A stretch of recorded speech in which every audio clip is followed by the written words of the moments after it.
Bora. Vambora, mano. E link. 15 minutinhos.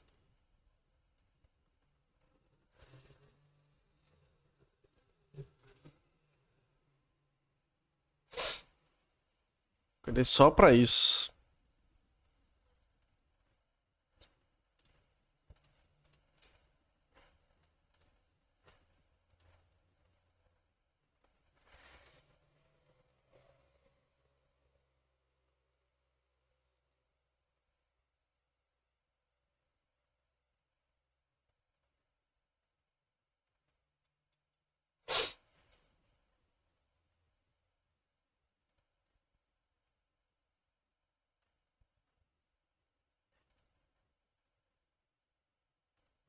Acordei só pra isso, mano.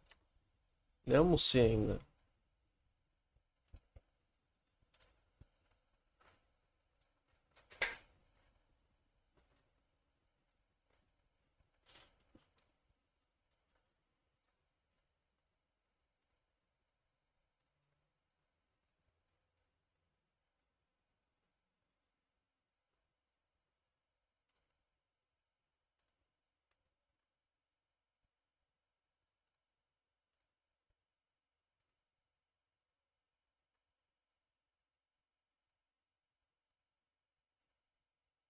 Não botaram nem música. Filhos da putas.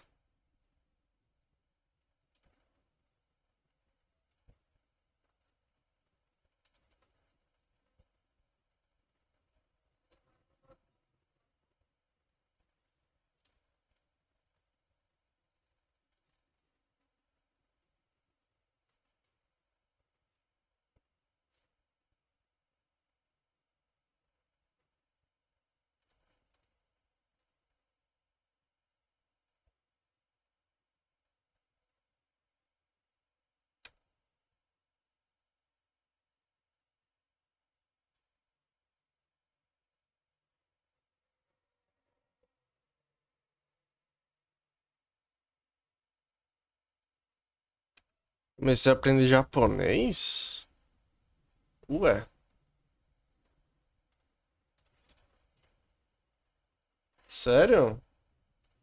Que massa. Mas como você tá fazendo isso? Online?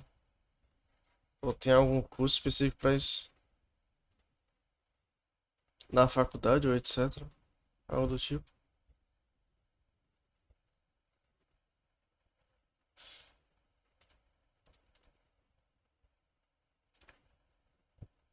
Trocar isso aqui. Pronto. Online? Que massa. Gratuito? Ou nem? Deve ser mó difícil, né, velho? É um totalmente diferente.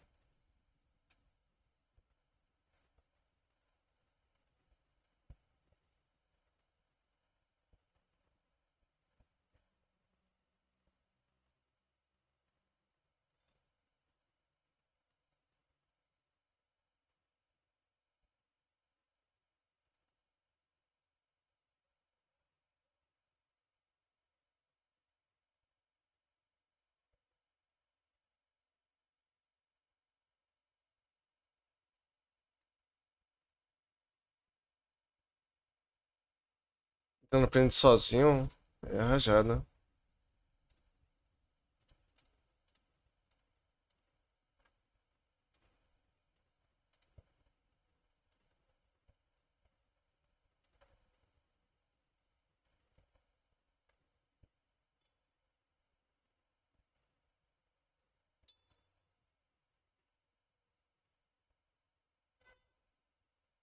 New Yorker, it's time, dude. It's fucking time.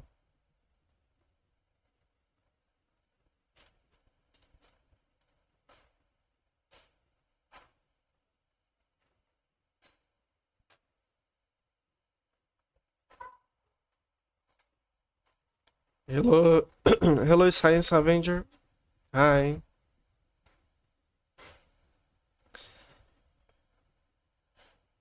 Caso tenha qualquer dúvida, é inferno de procurar. E o pior é que são 3 alfabetos. Jesus.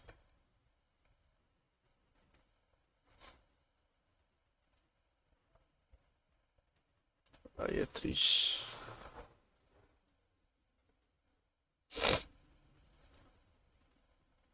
Tô pensando o que eu vou fazer depois do trailer.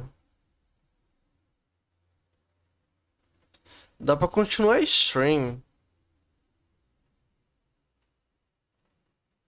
Agora o que eu vou jogar?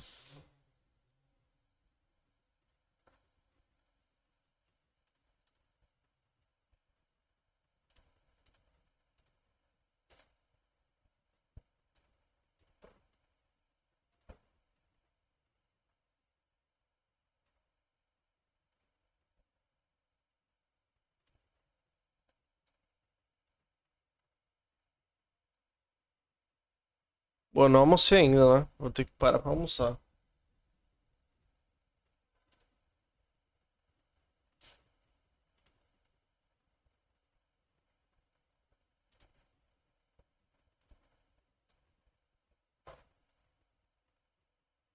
Olha, eu posso assistir os vídeos de Lord of the Ring. Tipo, eu vi uns 3 vídeos esses dias aí. Só que tem muito mais. Dá pra fazer isso. E acho que é uma boa ideia. E vai ser bom que eu posso pegar o almoço e almoçar enquanto assisto.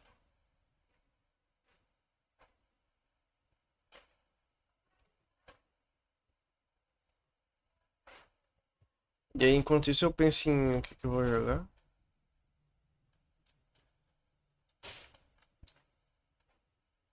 Pronto, temos um plano.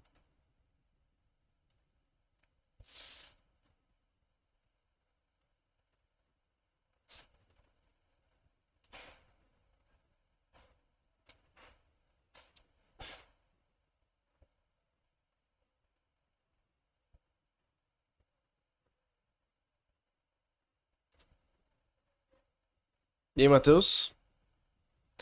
Essa DLC que vai virar jogo do ano? Exatamente, ela mesma, mano. Ela mesma. É a tão esperada. Finalmente tá acontecendo.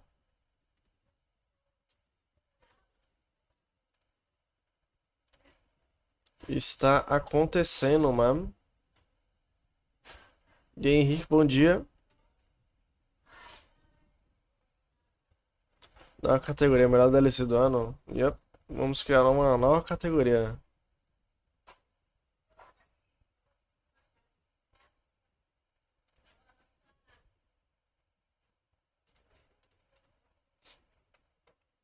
Apareceu pra mim o primeiro trailer de Cyberpunk 2077. Sabe quando saiu o trailer?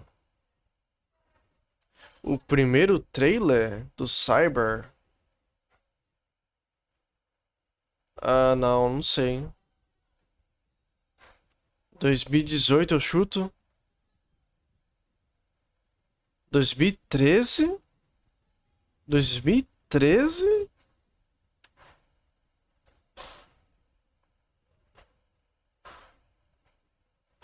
Caralho.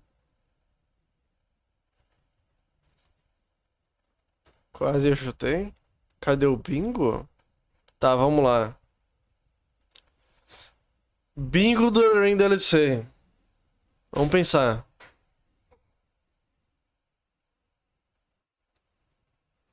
Aí faz sentido o jogo se passar no futuro distante dos 23 em certos momentos? Realmente. Pior que é, né? Apareceu dos 20 aí lá no tempo. Mas foi no tempo do Johnny, né? No tempo do Johnny é 50 anos atrás deles. É, faz sentido. Eu acho que teve acho que teve um furo ali no roteiro do Cyberpunk. Porque do tempo do Johnny, 2023, pro tempo atual do jogo, que é 2077, a cidade parece a mesma coisa. Tipo, ou eu tô enganado?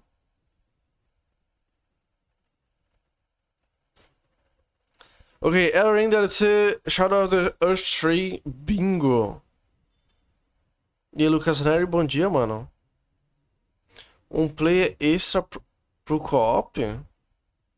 Player extra?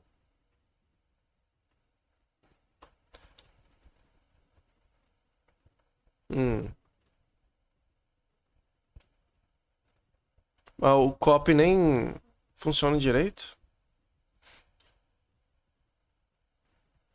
Mora bastante pessoas, não tem tanta modificação. Então, isso que eu tô falando, não tem tanta modificação. Em 50 anos, 50 anos é bastante coisa. Pega já veio antes nas DLCs. Queria te perguntar como tu faz pra treinar as runs? Usa algum mod?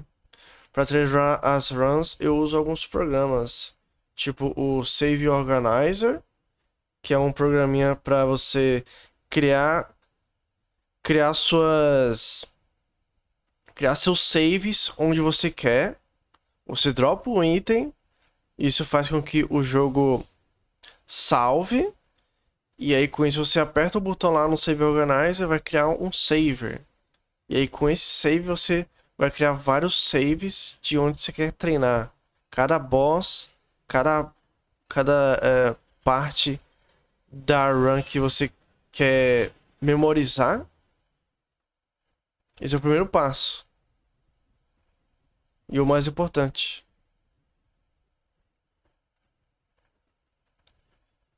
Já meteu no hit run no Shadow ou cansado dessas coisas? Mano, não sei, velho. É muito difícil pra mim dizer isso agora. Eu preciso, tipo, ver o que que vai ser. O quão grande. O maior problema, o quão grande vai ser essa DLC. Como que ela vai ser acessada. Como ela vai ser acessível. Tem muita coisa pra pensar. Pra ver, pra planejar. Vai passar 2 anos na run. Porra. Tipo, como que vai ser essa run? Vai ser Elden Ring. Elden Ring N% mais DLC? Pode ser muito grande. Ou todos os. Não, todos os bosses dá não. Se for disso. 3 minutos, hein? Mas aí você pega um personagem, joga o jogo normal e vai salvando nas partes que você quer. Então, você faz você cria um novo jogo. Boom. Aí começa. Pega do começo. Você pega. Primeiro você tem que ter uma run base, né? Tipo, pega lá a minha run, por exemplo. Você vai ter uma base de o que que tem que fazer, o que tem que pegar, o que que tem que fazer nos bosses. E aí, com base nisso, você vai criando os saves de cada parte. E aí, com isso, você vai ter que treinar, né? Várias vezes. Todas as lembranças mais DLC, mano. Essa run vai ser pesadíssima. Muito longa. Se todas as lembranças já é algo longo pra caralho, imagina. Mais DLC. Holy shit. Sabe uma coisa que eu queria que tivesse no Souls? Um modo de boss rush? Talvez tenha. Quem sabe? Não vai ser anunciado aí agora. Vai adicionar mais 35 bosses pra fechar os 200. Mano do céu. Eu espero que eles não façam isso. Tipo, se tiver. Se todos esses novos bosses forem únicos, beleza. Ótimo, perfeito. Mas não faz o que já é o Elden Ring, tipo, repetir bosses. Tipo, não faz isso. Já tá bom de bosses. 165 já é o suficiente.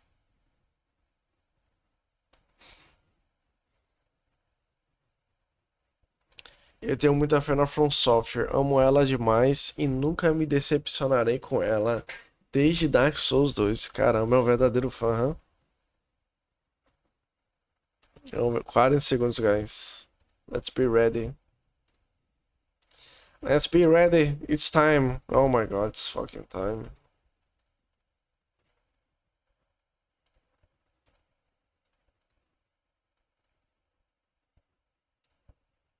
Nenhum dia sem falar mal de Dark Souls Show.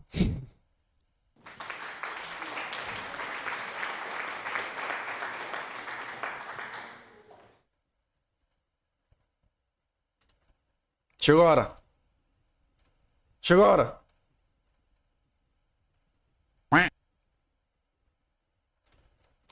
It's fucking time. Peggy 16. Woo!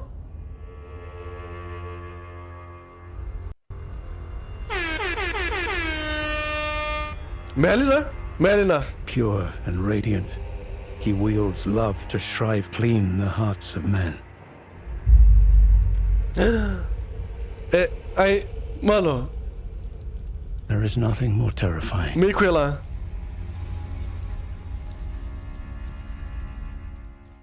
É onde a gente acessa o DLC ali. Foi como a gente pensou.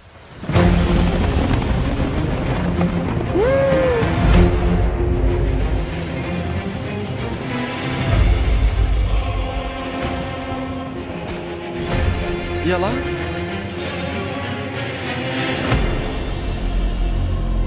Essa In that forsaken grande runa? place, blood must spill. Cara da Blood of máscara? your fellows. They are Quem é too aquele? Godwin Fear no retrato? They were never saints. They just happened to be on the losing side of a war. Nova voz?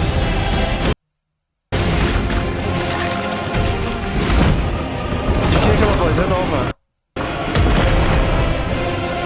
Quem é esse?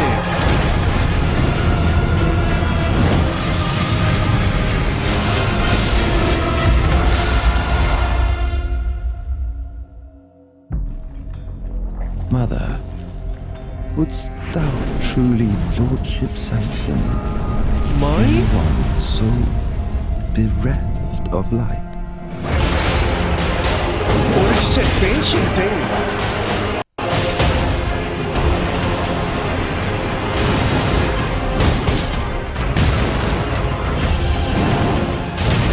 I presume you, too, are keen to know just what kind Miquela is doing here. Mano, que arena linda! Sekiro! Que arena linda! Those stripped of the race of gold shall all meet death. Quem é esse cara de serpente? Of restless flame. Come Jump. now, touch the Mesmer. withered arm, and travel to the realm of shadow. I will not be far behind. May we meet again.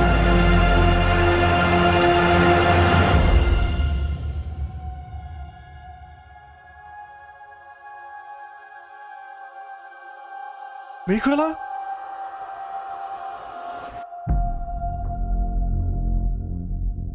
Temos uma data 21 de junho! Temos uma data, let's go!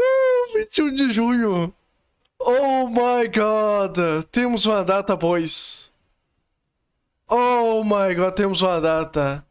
Holy shit! Uma semana antes do meu aniversário? Temos uma data, guys! Oh my god, quem é esse cara? Chegou no final.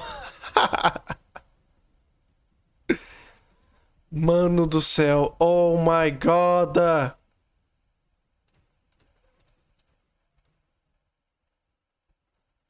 Vamos adicionar aquela magia dos Crucible que voa? Aparentemente sim, quando cria asas. Mas a gente assiste de novo pra você. Tem muita coisa pra entender. O que é isso aqui? Ô filho da puta.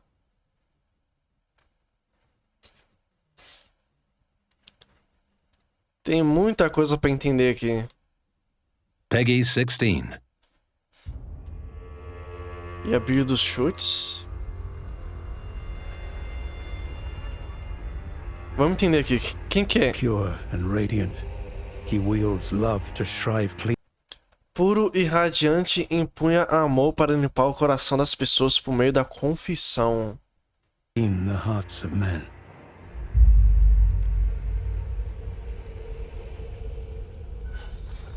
There is nothing more terrifying. Eu sou louco ou In the hearts of men. isso aqui não Pure and parece a radiant, Melina? Tipo a roupa dela? He wields love to shrive clean the hearts of men. A marca de verdade? Bota no começo? Tá no começo. Pode ser o player? There is nothing more terrifying. Ah, tem valor já?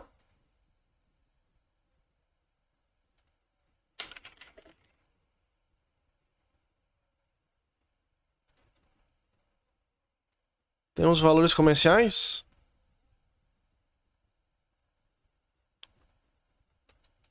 Mano, 300 conto? 300 conto?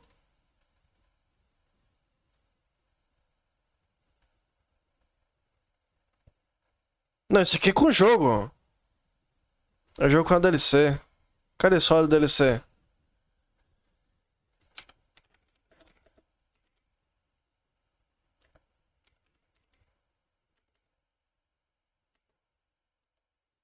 Eu sou burro?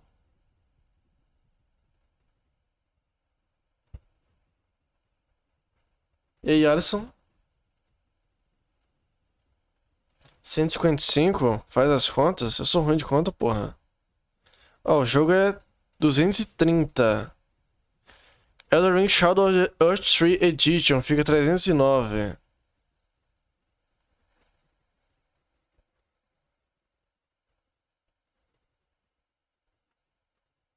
É 70 conto? E aí, nosso light? 70 conto. 154? De onde você tirou 154? Aqui, ó. O jogo é 230. O jogo mais a DLC, 310. Pesquisa ali na barrinha.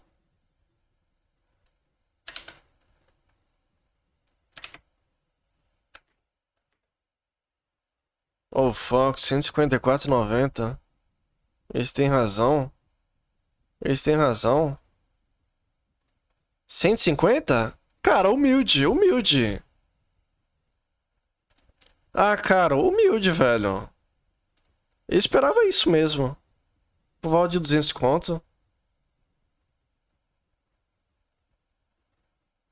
Quero ver o trailer, cara. Pô, a gente acabou de assistir, mas... Calma, ok. Vamos assistir, ó, do começo. Padrão FIFA? Ah, quero assistir o trailer. Pronto, bora. Jogo novo, humilde. Deixou triste o preço? Eu já esperava. He wields love to shrive clean the hearts of men. Padrão FIFA no trampo. Vou jogar no Steam There is verde. nothing more terrifying.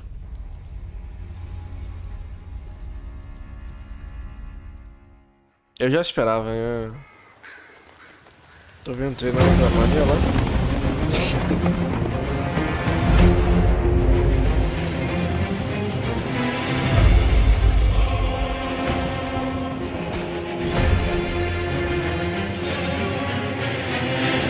É a árvore antiga, eu acho. In that forsaken place, blood must spill. Blood of your fellows. They are truly faithful.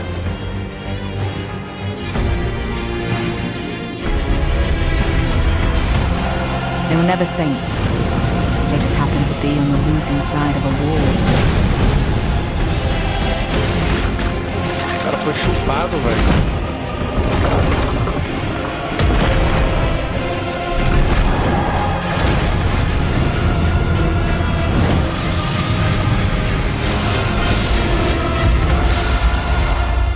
É o reino das sombras. Mother, wouldst thou truly lordship sanction in one so bereft of light? Esse cara...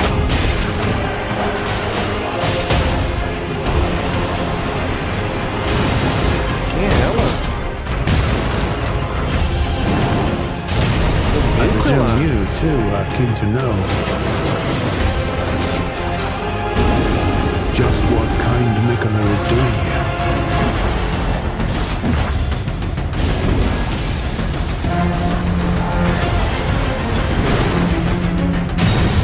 Eu não acho que seja o Mika lá. Those stripped of the grace of gold shall all meet death. Mas ele tá na capa da DLC. Of Vesper's flame. Come now, touch the withered arm, and travel to the realm of shadow. I will not be far behind. May we meet again.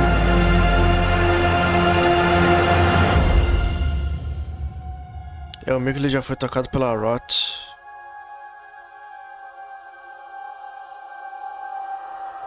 Esse é o Mika lá. Travou. Porque ele tá na capa do trem. Ele tá na capa do jogo. Ele é importante pra caralho. Waifu nova. Vou pedir dinheiro no meu aniversário.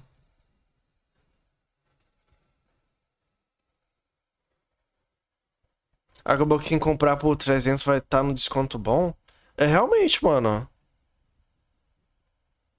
Só DLC 150. Mas se você pagar o jogo mais a DLC, 310. Boom. Tu paga menos.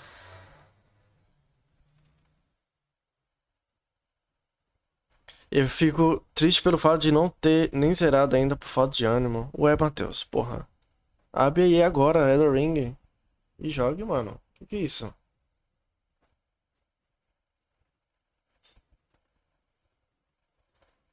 Mano, muito bom, hein? Caramba. O cara cheio de copa em volta. Será que tem a ver com o Racket? Foi exatamente isso que eu pensei. Várias cobrinhas.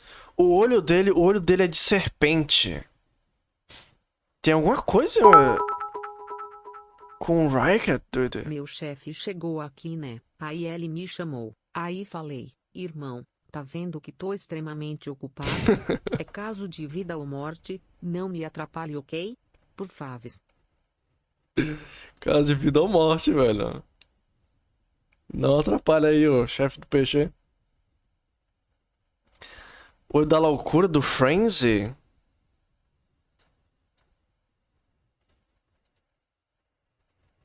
Esse tem um bom ponto. Clean the hearts of men, pure Primeiro, quem é você? Quem é esse pezinho aqui? and radiant. Ou é a Melina ou He é o wields player. love to shrive Okay. clean the hearts of men. São meus. There is nothing more terrifying. Vai ter magia gauge agora? Qual que é a magia gauge? É o player, apareceu umas vezes com essa roupa aí.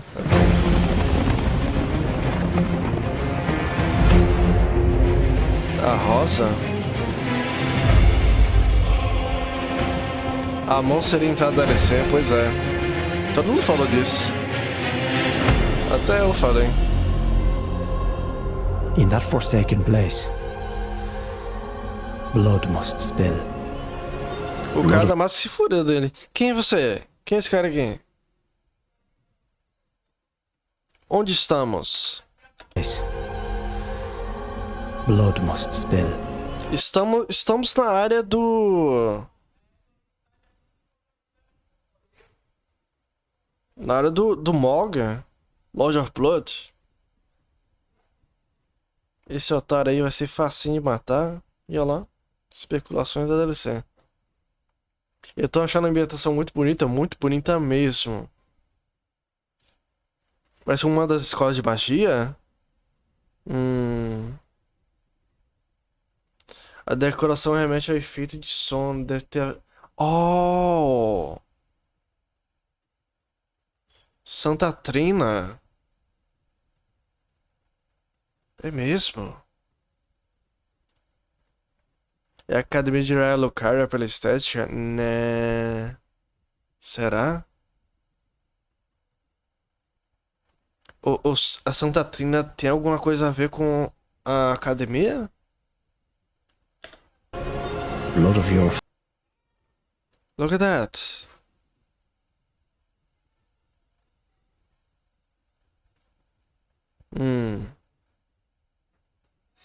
Uma cara de Palerma, né? Magias de sono? As magias de sono realmente é magia ou é encantação? Santa Trina igual a Mika lá.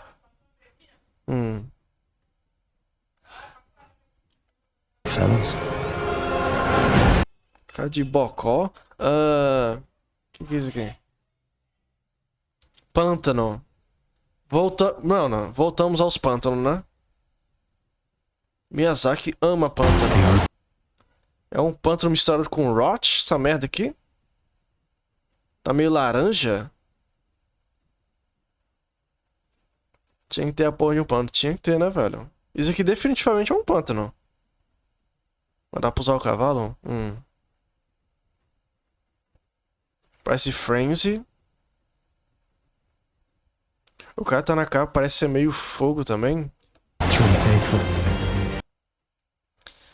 Temos a Fia. E quem que é aquele ali? O Lorde dela? O Godwin? Mas ele é coroazão assim? Meio merda? Fia com o Godwin? Godwin morreu novo? Morreu novo pra caralho, hein? Olha só.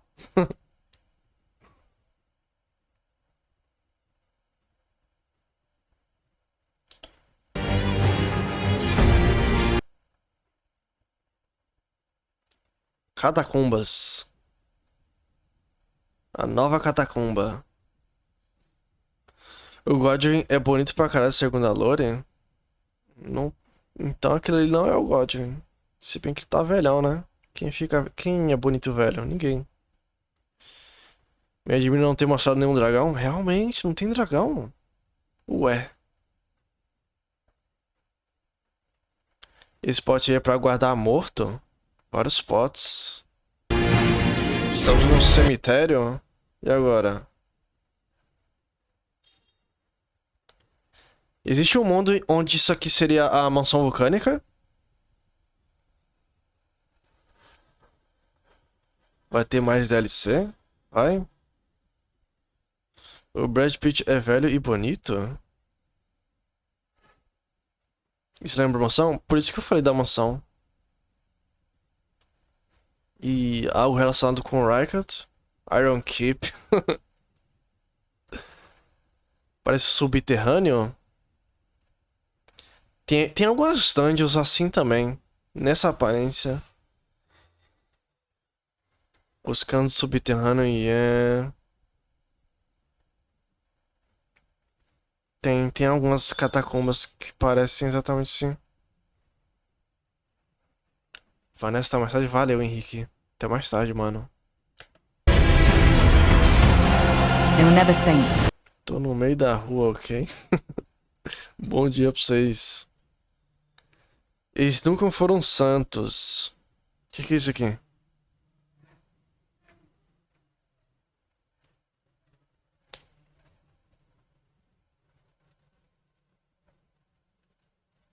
Que lugar é esse? Não sei, mano. Local novo?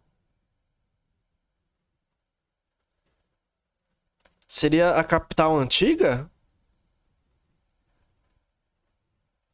Primeiro de tudo, estamos no passado? O que vocês acham? Tá tampando só o cara, é pra ver melhor. Cosplay, pô. Tem aquele meio do mapa fechado.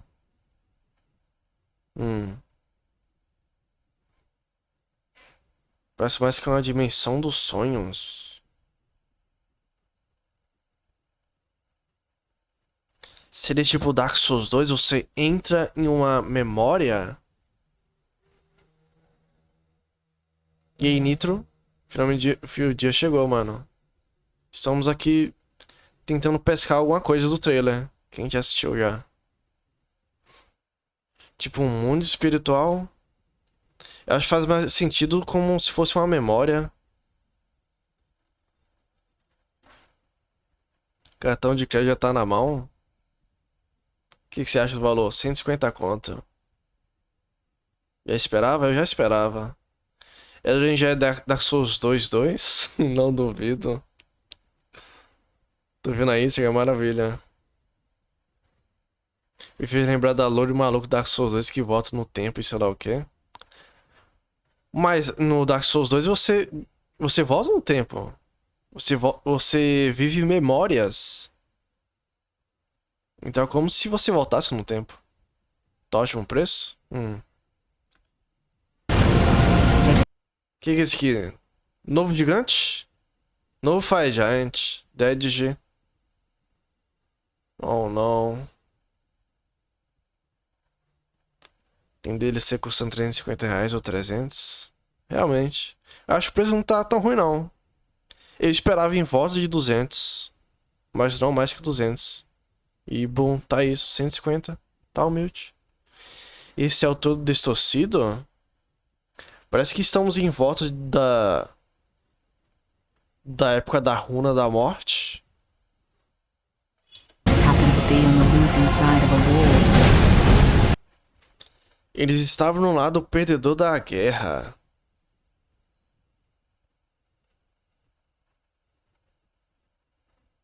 Eu lembro com a DLC 310, sim.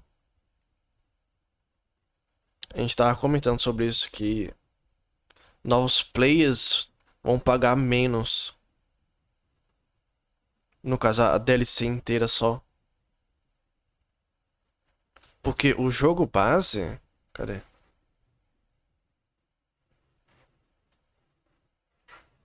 Eita porra. Só a DLC. R$ 154,90. O jogo base é 200 e alguma coisa. 229. 200 e... Vamos arredondar pra 230. Você tá pagando o que então? Fica 310? Fica 7, fica R$ 80. Você tá pagando 80 pela DLC. Em vez de 154.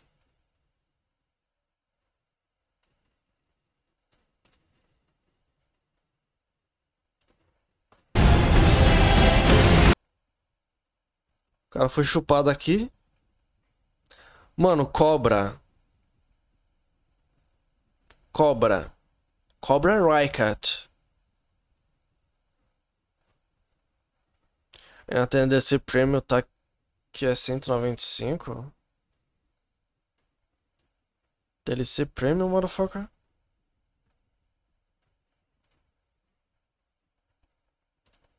Que merda é isso aqui? Premium? O que você vai ganhar no Premium?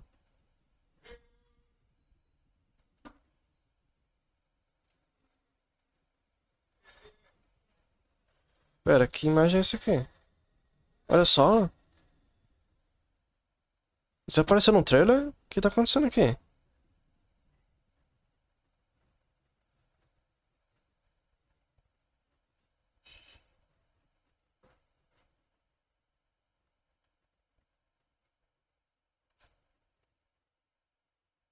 Skill nova? Eu sinto falta de mímicos no Elden Ring? Eu não sinto falta não. O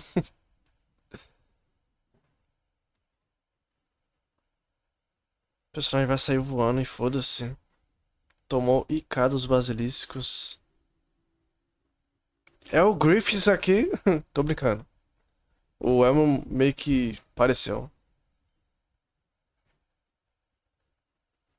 Parece muito aquela magia de sangramento.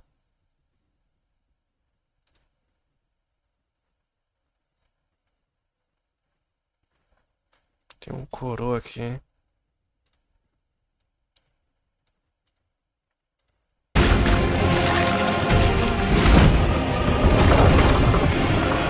E esse cara aqui?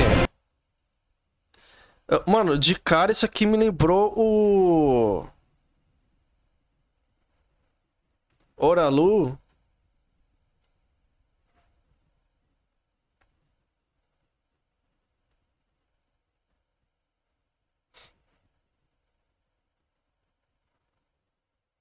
A DLC vai poder continuar com o personagem do jogo base. No caso, sim, aparentemente sim. Que aí você encosta lá na mão do Mikela e tem acesso. Você come a fruta e sai umas vinhas de sangue, beleza. Gosto do sangramento, né? Sei qual é. Essa desgraça aí tá relacionada ao Crisol, certeza. Porque repara nos chifres, chifres de Algouro. Olha, tem os chifres do Algouro. É um Algouro. Oh yeah. E esse leão aí? O leão lembra o Faroth do Oralu? Então, será que é a mesma ideia? O Faroth tava contendo os poderes do. O Faroth. Do. Como é que é o nome dele? Esqueci, caramba. É... Primeiro Lorde Pristino. Godfrey. Será que é o mesmo conceito do Godfrey? O Faroth tava contendo os poderes do Godfrey. Para não. A loucura dele do que é o Oralu. Right?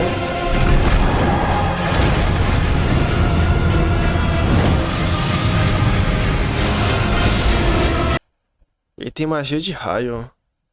Eu não consegui entender o que é esse bicho. É um. É um homem. É um agouro. Agora, isso é a cabeça dele? E Edilan, bom dia, mano. Pode ser até porque o Godfrey era um guerreiro relacionado a Crisol antes da Tevra. Sim. Por isso ele tá com uma besta, yep. Ele parece estar segurando a cabeça do leão. Só por esse manifesto, esse pode ser uma desgraça?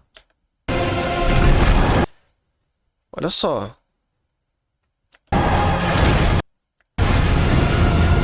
Cadê a cabeça do cara?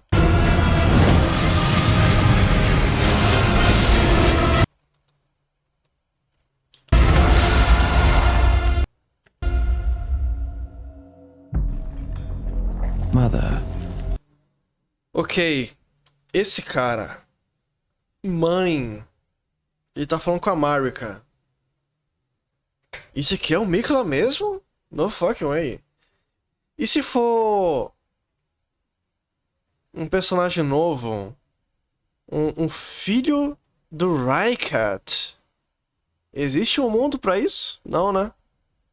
Engraçado que a From usa as classes base pros trailers. Esse cara se chama Messar. Oh yeah. Ele tem um nome. Final Boss da DLC. Wouldst thou truly Ele usa magia de morte. Só por causa da cobra? Mano, mas sei lá, véi. Por que não? Quem é pai da Malenia? Porque ele é irmã do Mikla, né? A pai da Malenia é. A pai, ó. O pai da Malenia é a. Não é Radagon? Foi Radagon e Marika. Aí veio Malenia, Miquella. E teve um terceiro. Seria um Godwin corrompido? Mas ele tem um nome, ele se chama Mersar. Só se Mersar for o nome verdadeiro do Godwin. Sei lá. Radagon é o pai e a mãe é a Miquella. Quê?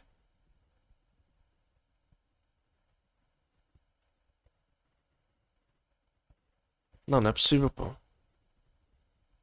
Porque Malenia e o Miquella são irmãos. Motherfucker. Como é que a mãe é o Miquella?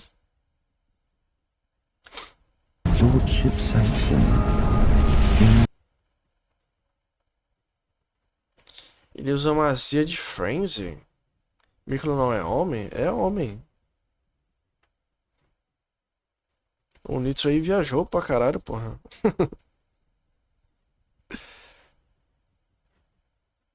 A mãe é a mãe. Imagina o quanto From Software perdeu a mão nesse Miquella depois de todo... De todo o furdúncio que a Malenia Blade of Miquella causou.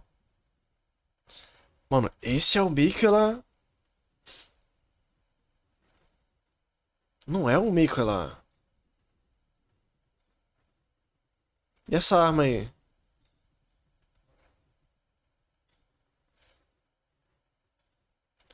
Acho que vai estar difícil pra cacete esse boss.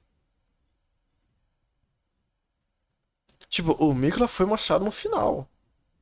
Você viu um loirinho gostoso? Ou seria a Marika? Fuck. Ah, parece um pouco a matadora de serpentes. Parece.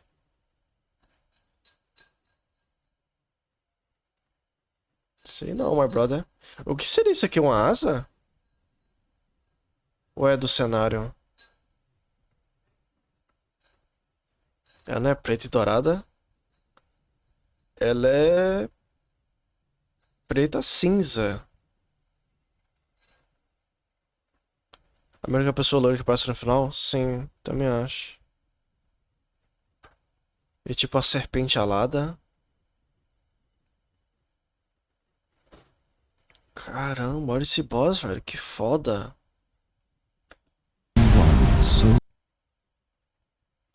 Alguém tão desprovido de luz. Mano, que foda, cara. Esses são os olhos do Frenzy Flame. Correto? O cabelo é a mesma cor do cabelo do Radagon.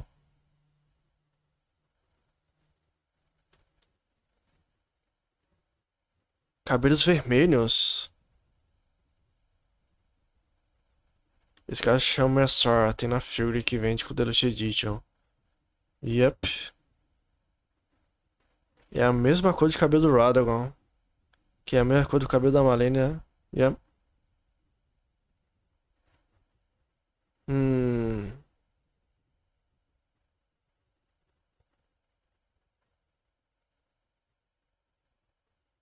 Messor. Por que esse cara apareceu só agora? Esse é o quarto irmão. Aparentemente temos um quarto irmão. Mas por que ele apareceu só agora?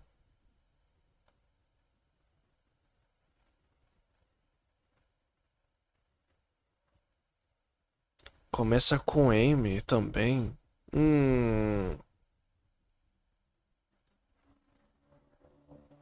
Será que o Mirlo não tem a capacidade de se dividir em dois seres tipo a Marika? Talvez.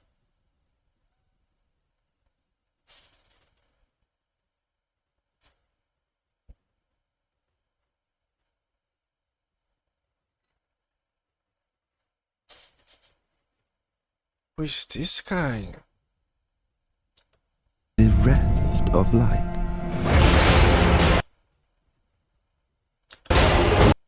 Nova arma? Isso aqui não parece ser a arena da Malenia? Sem as florzinhas? Na água? Adagas. Um cara com cutelo.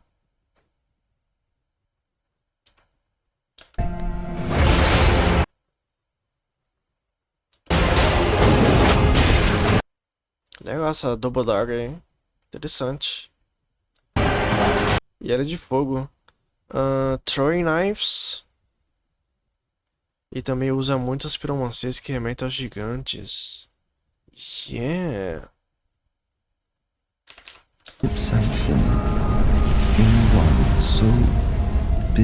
Mano, que mistério esse cara. Olhos da Frenzy Flame. Cobras. Cobras.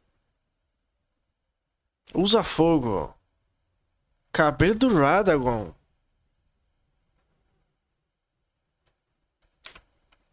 Lordship sanction. Parece fogo com morte. Tá vendo o efeito de morte?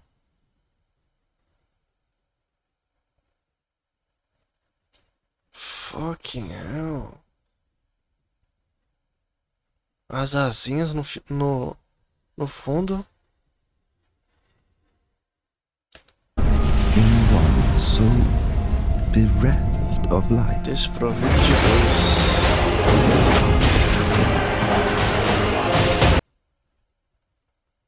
Na cena das Four Knives aí aparece que ele tá no subterrâneo, que fortalece aquela teoria da Sentry, né?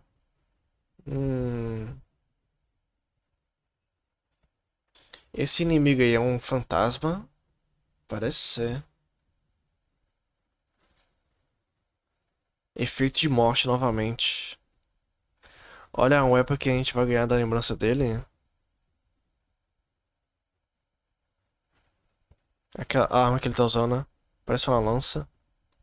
Fantasma ou invocação. E tá segurando um cutelo o inimigo.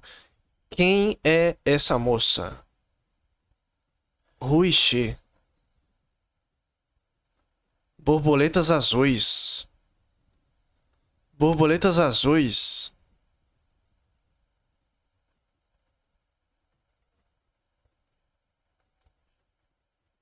A gente tá assistindo uns vídeos de lore de Elden Ring. Ele falou algo sobre essas borboletas azuis. O que que era?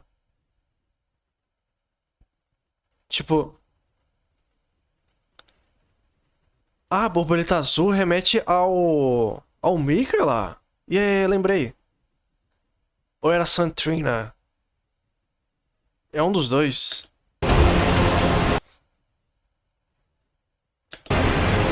Loirinha.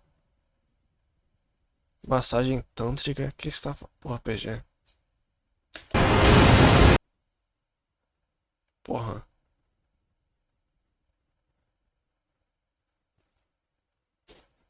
Magia nova. Oh, e essa arma aqui? Arma do chute. Damn, dude. Me dá desconto na rua. O personagem tá segurando um selo sagrado de encantamento. É, você tem razão. Esse cara é esperto, né, velho? Isso é uma magia de Santrina ou o Mikula? Mas e se o Mikula for o Santrina? Tem isso também, né? Fuck. Oh! Mano. Isso aqui, mano. Isso aqui vai ser divertido pra caralho, ó.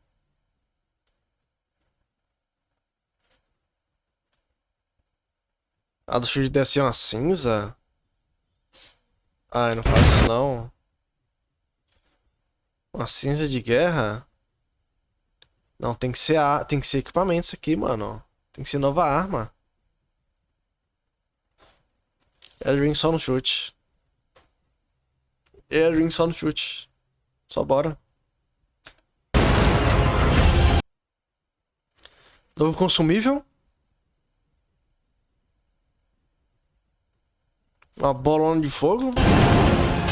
Um potezão de fogo? Ou a gente já tem isso? Eu não lembro. I presume you too Pote de fogo eu sei que tem, mas desse tamanho aí, não sei.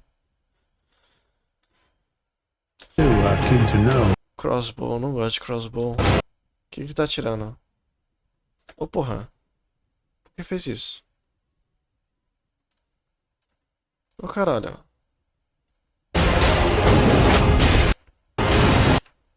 I presume you too are keen to know. Deve ser pra ser estreia.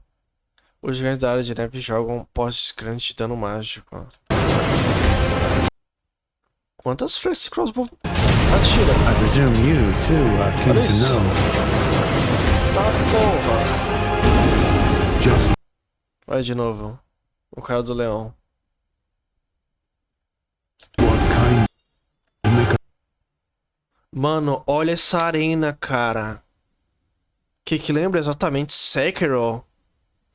Olha que arena linda, cara. A arena do Sekiro. Aí vai ter um dragão. Vai ter alguém bugando esse crossbow. Que arena foda, meu irmão. Caralho. Isso fácil estaria um Sekiro? É bem Sekiro essa arena aqui. Borboletas azuis de novo, de novo. De novo as borboletas azuis. Flores azuis. Kano is doing here. Ah, tá, o samurai é a gente. E quem é essa linda aí, rapaz? Vestido vermelho? Double Dagger? Ruishi?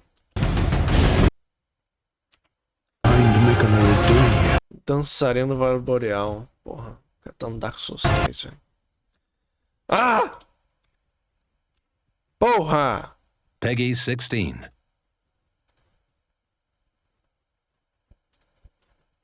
To the realm of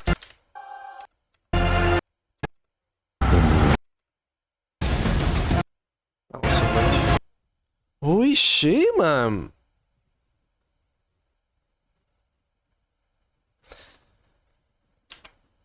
Pelo que você também tenha interesse em saber exatamente o que o bondoso Mikula está fazendo aqui.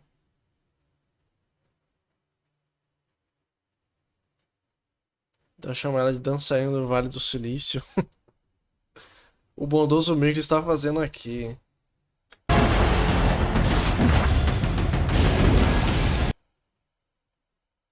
Magia de gravidade. Mano, hipopótamo. Colocaram hipopótamo. Catar com sede do começo do jogo, Samurai sim. É capaz de ter algo parecido com o que tem no Cyberpunk de poder começar na DLC. Talvez, mas... Yeah. Eu não acho que o set Samurai indique alguma coisa relevante.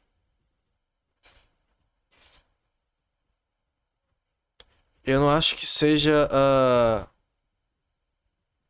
Eu não acho que tem isso não. De começar a DLC. Igual no Cyberpunk. Dúvida quanto o Mikla que vai ser nosso Kia dessa vez? Não, o Mikla tem que ser boss. Eu quero o Mikla como um boss.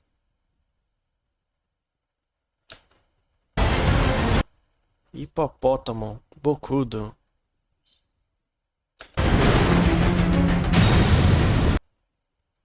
Com essa magia. What the fuck? Uma magia de espinhos dourada.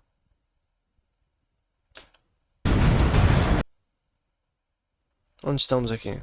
Estamos em Noxtella.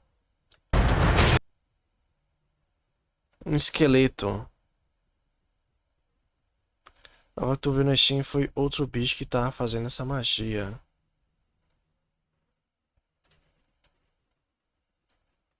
Foi o chat. Brinks? Aqui é a gente tomando a spell. Então esses caras que conjuraram a spell. Mano, isso aqui é o Griffins. Esse Elmo é o Griffins. Tá no jogo. Brinks?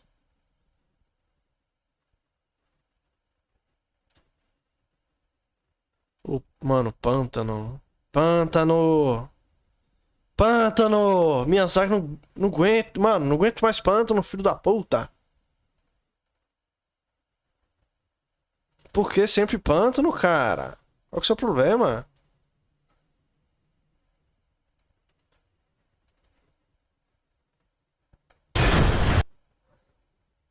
Olha o cara montando o cavalo. Parecendo um Radan. O olhinho dele. Que bizarro, velho. O cara tá imitando o Radan. Coitado do cavalinho. Esse é o filho do Radan. Do Radan. Seu cu. Radan pós-morte nem fudendo. Um lixo daquele. Só as tripas, pô. Oh, esse cara aqui é o Godwin. Esse cara é o Godwin. Lembra do retrato? There is no.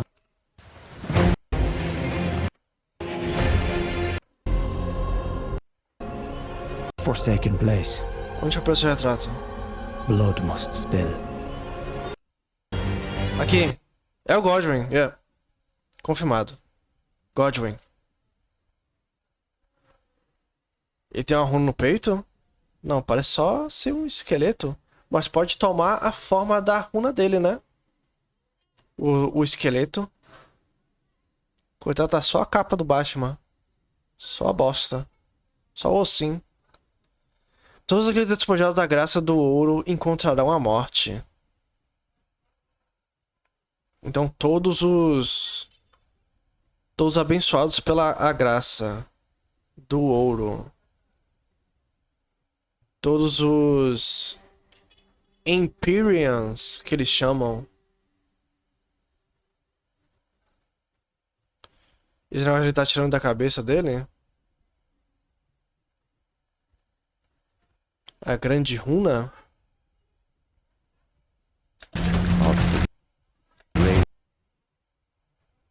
Mano, tá puxando... Tá vendo que tá puxando o pescoço do cara? Vai sair a cabeça.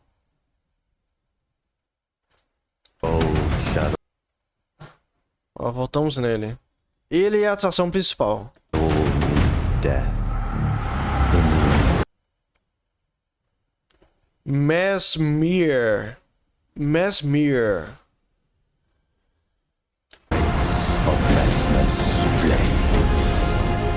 Cara, que bolado, velho. Caralho, essa DLC vai ser muito boa, velho. Caralho.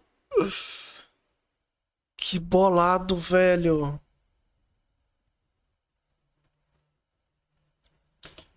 Come now, touch the withered arm and travel to the realm of shadow. Muito I will not be bolado, far irmão. behind. May we meet again. E essa arma que parece um... Come now, touch the withered É um arm escudo com and travel estandarte? to the realm of... Essa arma é um escudo com estandarte? Come now, Yeah. touch the withered arm and travel to the realm of... Venha, toque o braço atrofiado e viaje ao Reino das Sombras. Tá, confirmado aí que lá no braço atrofiado é onde está o Mikla na arena do Mog Lord of Blood. Viaje ao Reino das Sombras. Então vamos pro Reino das Sombras. shadow. I will not be far behind. Não estarei longe, nos encontraremos de novo. Essa voz não é da Melina. É a Marika? May we meet again. É uma nova voz. Não conhecemos a voz da Marika.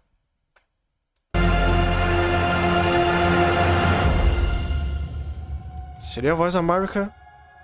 Nos encontraremos novamente. Nos encontraremos novamente.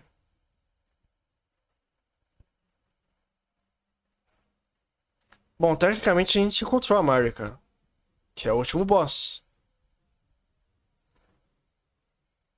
Então o reino ainda não é no mapa do jogo?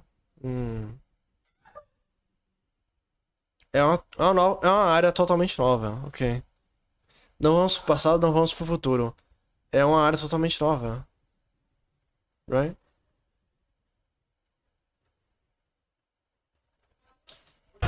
May we meet again. Talvez pode ser uma memória...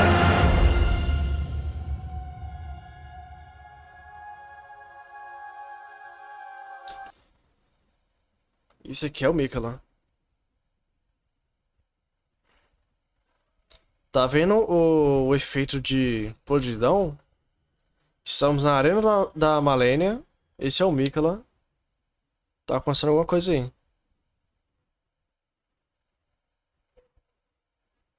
Ele tá falando em como ir pra outro reino. Então ele tá falando como se fosse uma despedida.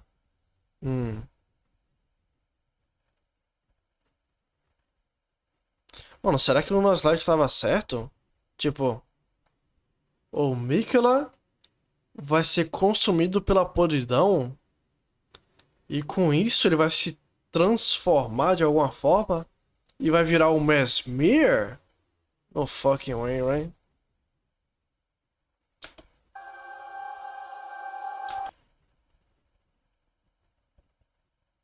Essa é a Holly Tree. Essa é a Holly Tree.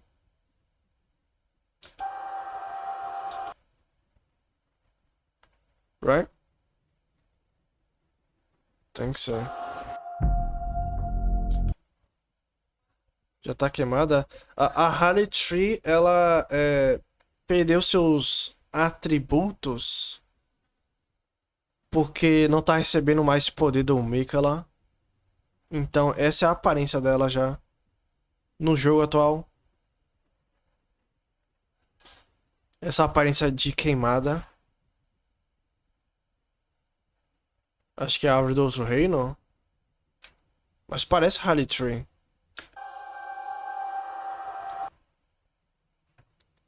Porque quando o Mikala morre... O que que o Mikala tava fazendo? Ele tava criando como se fosse uma nova Earth Tree. E aí resultou na Holly Tree. E aí quando o Mikala morre, a Holly Tree para de crescer. Ela fica queimada. Porque não tá recebendo mais a bênção do Mikala. Agora vem mais 4 meses de teorias e suposições. Vai vir muitas suposições. Parece a da foto? Talvez seja a mesma? Por que não? Talvez seja, sei lá, uma parecida. Talvez o Mikla saia daquele ovo e vira esse cara aí, por causa do Mog. Yeah!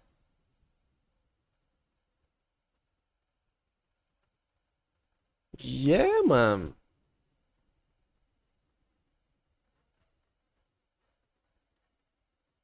O Mog faz alguma coisa com ele. Ixi, vai transar com ele. Brinks. Ah, hum. Isso explica o fato de ele usar magias de fogo. É o que o Mog faz. Bom, tecnicamente a magia do Mog é sangue mais fogo, né? Mas,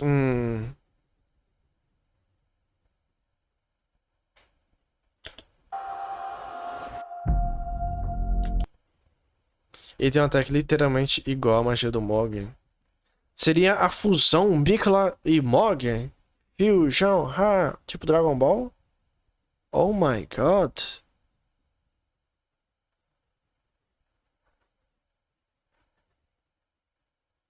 Por isso aquela frase, faz meu sangue ferver. Que taca fogo na frente dele? Yeah, man. Pensei que nessa imagem no céu parece que tem um véu. Tem um véu. O véu da morte? Fia?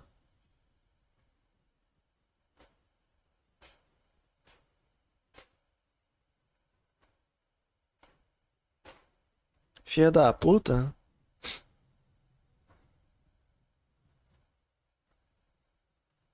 Muitas perguntas, poucas respostas, velho. Muitas teorias.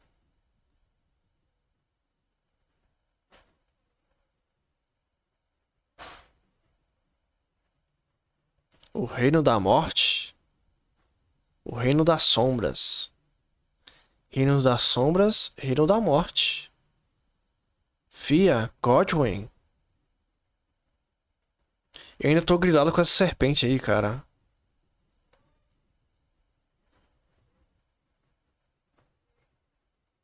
Mesmo a fusão do Mikla mais Raikat mais Mogwin Lord of Blood. Tomar um cafezinho aqui antes de ir pro Round 2. Você volta pro trampo que horas? Agora 1 hora? O cara viciou na cobra? Eu tô tentando entender. Tô grilado com essa cobra aí. Eu tô grilado, mano. O véu da morte. As serpentes. Fogo. Acho interessante que isso devia ter mais a ver com Blood. Mas tem... então, tem o Rosh, tem o Frenzy. Tá tudo misturado. Caramba, Miyazaki. What the fuck? Tá tudo misturado nesse mundo das sombras. Já que o Mode Blood e que ele faz sangue queimar. Exatamente. Mano, só. Ele tá sentado num trono. Só pode ser um quarto filho. É o filho secreto. Por isso que misturou tudo. E que se foda. Mesmo o filho secreto. Nameless Son.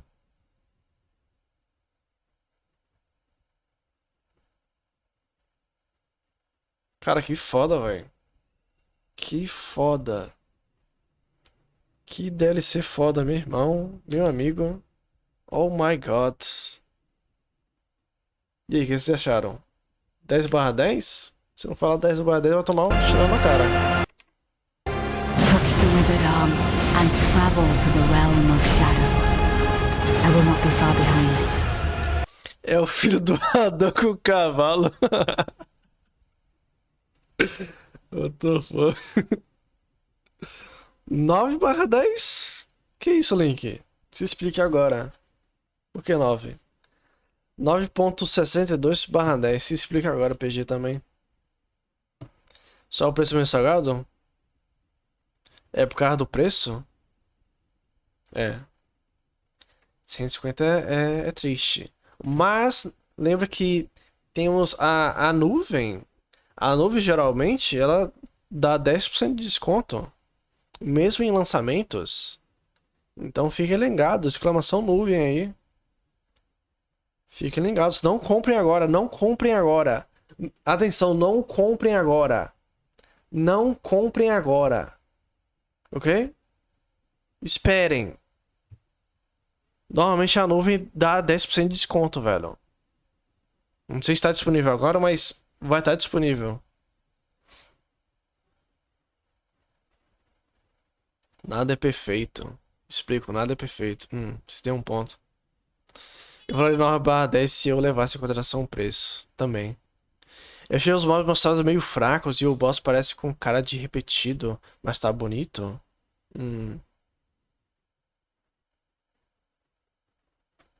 Os mobs realmente tá meio meh. Meio bajege. É porque eu paguei 300 conto no Elden Ring no PS4 e agora tá R$ 300 o jogo mais a DLC. No PC. No PC. Quanto tá no PS4? Não sei. Alguém no PS4 tem que ir lá ver. Porque PlayStation é mercenário, é tudo mais caro. Infelizmente é isso. É triste a realidade. Não me deu R$ 90 por um tempo no Elden? Pois é, teve. Ah, como é que é o nome do merchan que eles fizeram? O menor preço histórico, alguma coisa assim. R$ 200 a DLC no PlayStation? Diz, caramba, velho. Gráfico não faz The Ring, né? Mas os efeitos são lindos, mas o jogo é leve. Então, gráfico nunca foi o foco da From Software. Eu já falei isso antes. O que importa é gameplay. E pra mim isso aqui tá maravilhoso, tá lindo. Tá chique.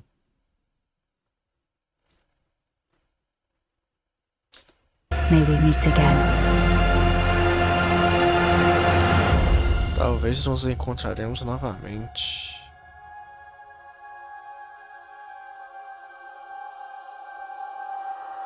O loirinho gostoso. Tá vendo que ele tá abençoando a árvore? Qual a árvore que ele abençoa? Que ele faz crescer? A Holly Tree.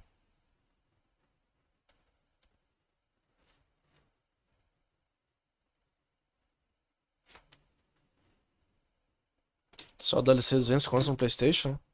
Me chamou, falo de loirinho gostoso, tô aqui.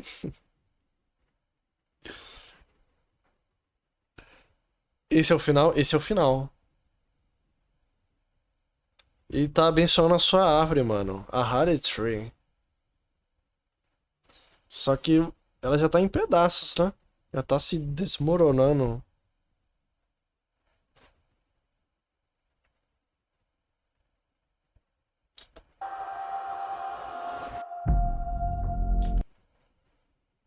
Mano, que babado, hein? Caramba, velho. Elden Ring Shadow of the Ash Tree. Oh my god, man. Uau. Muitas teorias. Caramba.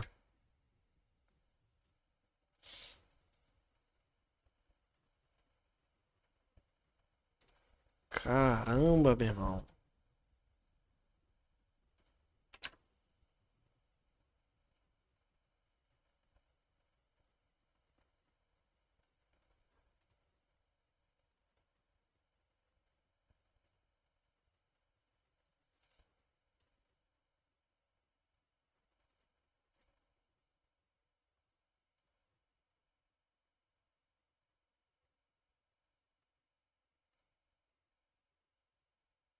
Será que se a gente ajudar o Mikula, a Malena para de bater tanto na gente? Será?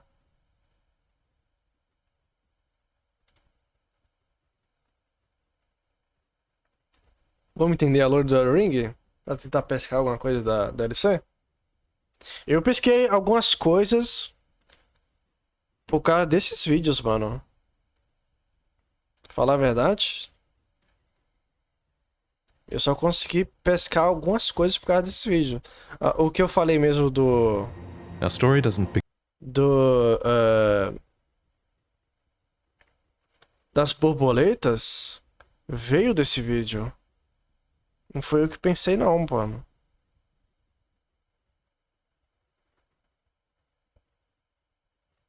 Olha o que ele fala aqui sobre os Empyreans e as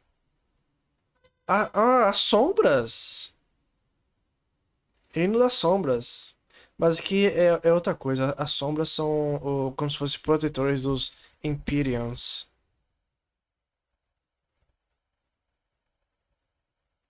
A luta da Malena com a gente foi a luta mais honrada do jogo. Realmente foi. E a mais estúpida. Por causa de um ataque, Waterfall Dance. Vou fazer meu almoço. Eu preciso pegar meu almoço também, velho. Eu acordei 11 e pouco e não comi nada até agora. Pega o vídeo de lore do cara que fez 24 horas de lore. Quem que é? Foi o Vat também? Golden Born. At some point, Marika was chosen as an Empyrean. What is an Empyrean? Well, an Empyrean is a being chosen by the Fingers as a candidate for godhood. As an Empyrean, Marika received the aid of a shadow to do her bidding. So what is a shadow? Well, it's a wolf, shadowbound to its Empyrean by the two Fingers. Luna Princess Rani is another example of an Empyrean with a shadowbound beast. You would have met Blythe. These creatures are the Empyrean's very own shadow. They are completely loyal to their needs and, by definition, incapable of treachery. Marika's shadow was a beast called Malakath. Every Empyrean uses their shadow in different ways, but Marika's sole need of her shadow was as a vessel to lock away destined death. So what is destined death? Well, according to Enya, it's the rune of death. The rune of death goes by two names. The other is destined death. We mentioned earlier that the Elden Ring is made up of runes, and at some point, maybe when she was chosen as a god, Marika plucked the rune of death from the Elden Ring. She gave the rune of death to Malakath, her totally loyal shadow, who bore a black blade imbued with this rune. The conjoined Radagon and Marika even had two demigod children of their own, Miquella and Malenia. These two children were born afflicted. Miquella was cursed with eternal childhood, and Malenia harbored a horrific rot within. Even so, these two children were both chosen as Empyreans. They were immensely sacred beings and eligible to inherit godhood. Seria então uma forma do Miquella. Cadê? O Miquella foi amaldiçoado com a infância eterna. Seria uma forma do Miquella curar a maldição com Rot? E se tornar um Mesmere? Não, é muita doideira, né? Falar isso. With eternal childhood as to sacred. Perhaps the greater will was just desperate to find a worthy successor, and indeed in the shattering war to come, many would try to claim the shards of the Elden Ring, and they would try to take the throne, including, of course, the Tarnished, who returned from their long march at long last, which we'll talk about in the next main lore video. I should probably also mention here that if you become a patron, you'll see upcoming lore videos early, as that's one of the rewards you get if you pledge to the $3 tier. And if you think my channel really adds a lot of value to the Souls games for you to the point where you pledge $20, then in this new tier you'll receive a new mug every 3 months that has a unique design on it, to do with the games by From Software. There are 4 to collect. The first one you'll get is inspired by Dark Souls, then Elden Ring, then Sekiro, and finally Bloodborne. And they all have fantastic art that I worked on with an amazing artist named Chu. But anyway, I figured this is the right place to end this video because the information here is going to be overwhelming. I bet it probably was too overwhelming, you know? It took me ages to commit these names and the relationships they had with other characters to memory, so I hope you guys are doing alright. One thing that helped me a lot was that we designed an enormous mind map with pretty much all of Elden Ring's lore, all of its item descriptions, all of its dialogues, all of the relationships between characters that we can think of. We added all of this together and it helped a ton in learning about the story and visualizing it all. And one day I will make this asset available to you all because I think after doing it, I think this is the quintessential way to piece together the story, and I think giving you guys this asset eventually will make that accessible for people, so I'm really excited about that. I want to thank Absa and Zard for accepting the paid task of helping me put all the raw data into this mind map so that I could better understand everything. I want to thank Paragod for fulfilling all of my footage requests and creating so many cinematic scenes for this video and for you all. Os bosses. Todos os bosses.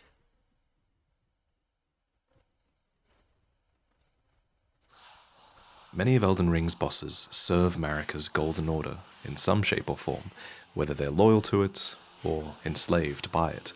So let's discuss all of these bosses, starting at a time before Order had even come to the lands between. To the north are Mountaintops of the Giants, a name that makes it abundantly clear just who dominated this region of the world. However, it was not always this way. According to the Borealis' Mist incantation, the Ice Dragons were once lords of the mountaintops long ago, until they were defeated by the Fire Giants and chased from the peak. And perched upon this peak stands an enormous forge. Interestingly, the chain rings of this forge depict dragons, which might be a reference to the dragons that once dwelt here, and while I don't think we can say for sure who built this forge, the art of smithing is said to have originated among the giants, and the craft was even once considered divine. So, it seems likely that at the very least, they made good use of this fire. Sparks from this forge would fall down and fertilize the smoldering flowers that bloomed upon the mountaintops, and it seems like it was a pretty crucial part of life in this region. The most ancient giants here were called Fire Giants, and according to the Burn O' Flame incantation, they have long held a solitary curse to serve as keepers of the flame for eternity.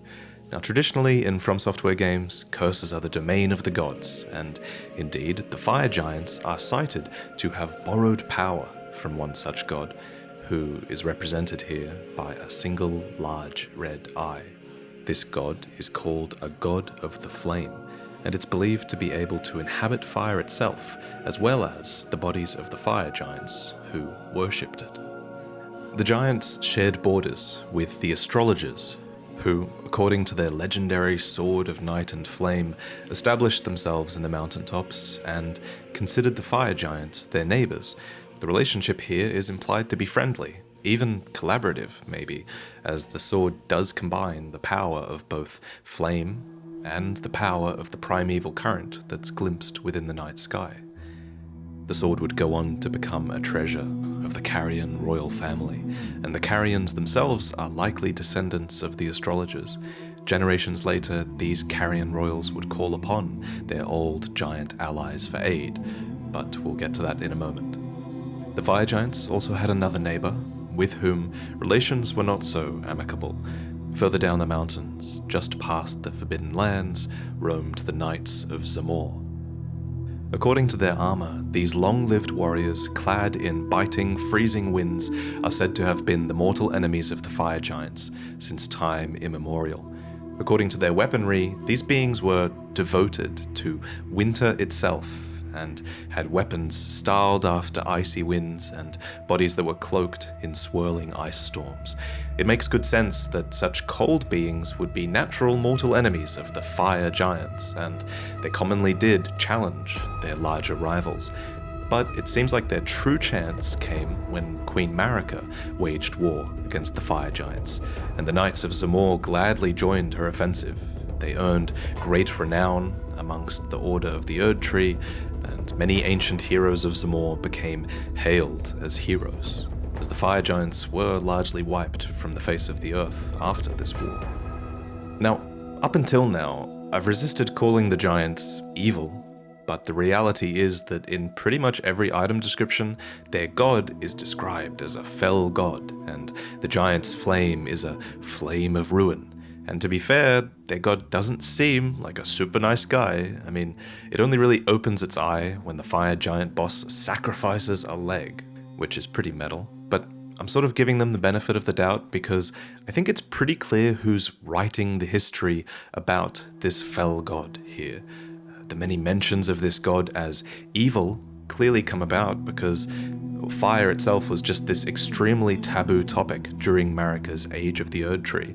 And it's not just Giant's Flame items that mention this. Fire in general was prohibited to those who served the Erd Tree, which was a pretty smart defensive measure, especially considering that many rival outer gods also have a flame of their own.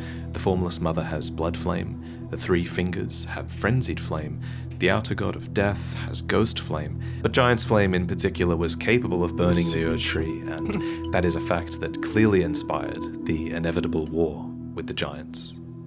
So the giants were deemed mortal enemies of the Erd Tree, and they allegedly desolated nature, triggered avalanches, and whipped up storms of flame with their roars. Clearly those who served the Erd Tree were afraid, and perhaps rightfully so. And so, led by Lord Godfrey, the forces of the Erd Tree went to war. The fire giants borrowed from the power of the Fell God to fight against the Erd Tree, but were defeated nonetheless. According to the Burn O' Flame incantation, this released the fire giants from their curse to serve as keepers of the flame, all except one, who the Fell God still hides within. And upon realizing that the giant's flame would never die, Marika left this last giant alive, knowing it was bound to protect the flame for all eternity, and thus leaving it cursed to protect the flame from someone like us. In addition to the Knights of Zamor, many lesser giants were also roped into the war against the fire giants. These lesser giants are called trolls, and are confirmed to be a race that is descended from the giants. This relationship is clearer at the mountaintops, where the trolls here still cast Giant's Flame incantations.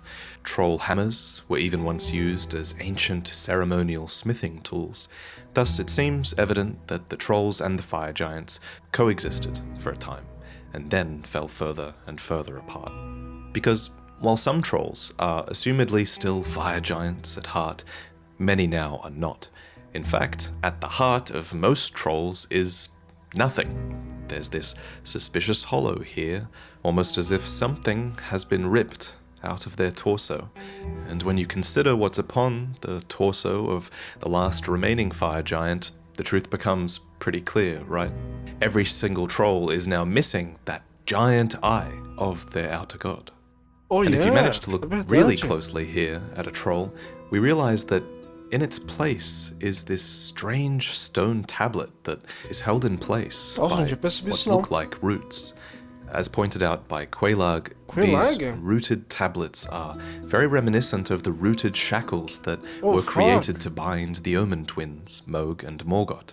which might suggest that the trolls are also being shackled or suppressed by Marika in some way. This is just speculation, of course, but Marika does have this suspicious set of stone tablets in her chambers, and I think it's a good theory, for sure. A sword gravestone in the mountaintops elaborates further on the trolls' role in the War of the Giants. Here, champions battled, and allegedly, the trolls betrayed. But what was the nature of this betrayal? Did these lesser giants resent their larger kin? Or did Marika force this betrayal in some way with the stone shackles? I think that's largely up to you guys. But whatever the case, nowadays the trolls are said to have lost their minds and are inseparable from the weight of their rusty swords, which have long since lost any trace of gold. So whether they carry coffins or mine down at the bedrock of the earth, their sad state brings to mind enslavement now, more than anything else. That said, some trolls do seem to have a little bit more dignity, and these are the ones that fought against the Erd Tree later on. These were the enchanted troll knights, deemed comrades of the young Renala, and they were called into service when the queen invoked an oath that they swore long ago. As mentioned earlier, the trolls go way back to when the fire giants and the astrologers were still neighbors, and back then it seems, for whatever reason, they swore an oath to the astrologers. And later, when the Carrions went to war against the Erd Tree, I assume, the trolls were finally called into that service to be treated as true knights of Caria, wielding swords embedded with blue glintstone and summoning enormous glint blades. They fought arm in arm with their long-lost human comrades. Iji is another such example of that relationship, by the way. He became the Carrion family's royal blacksmith, and unlike the Stone Digger trolls, he actually uses that weapon for its intended purpose, as a blacksmith's hammer, and now he serves the Lady Rani, who he's known ever since her childhood. Next, I want to talk about the Knights' Cavalry.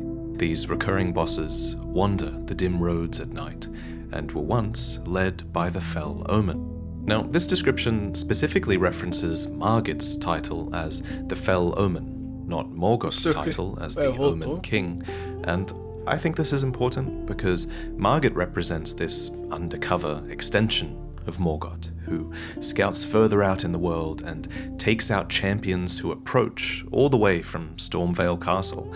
Morgoth's big role in the story is that he's a stout defender of the Erd Tree who wouldn't dare betray the Golden Order. He calls all the other demigods willful traitors all, simply for fighting over the great runes of the Elden Ring. Even Radahn, who has a lot of signs of being quite loyal to the Golden Order, is called a traitor, simply because he fights at one stage another character who has a great rune.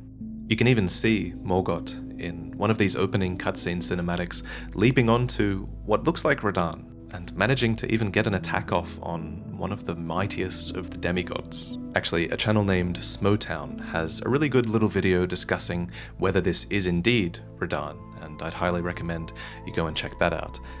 Anyway, my point is, the Knights' Cavalry seem to fulfill a similar role to Margit.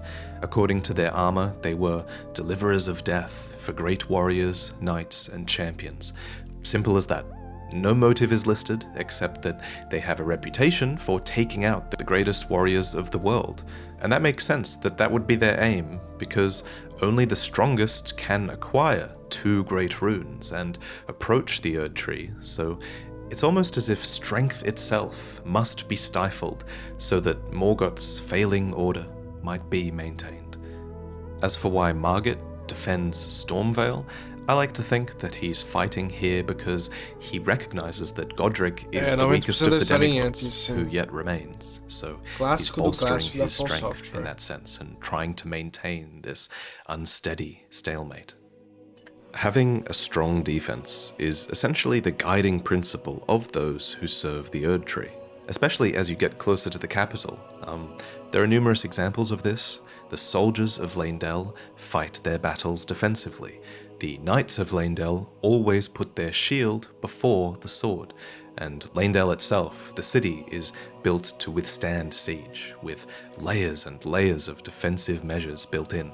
And the protective standard to which all defenders of the Erd Tree aspire is that of the Tree Sentinels, whose order became the living rampart of the Erd Tree, embellished with golden tree-crested armor and shields that can retaliate with bolts of light. They turn defense into offense, and that's the idea in Leyndell. Defense is the best offense, and the way this idea is presented is just such beautiful storytelling.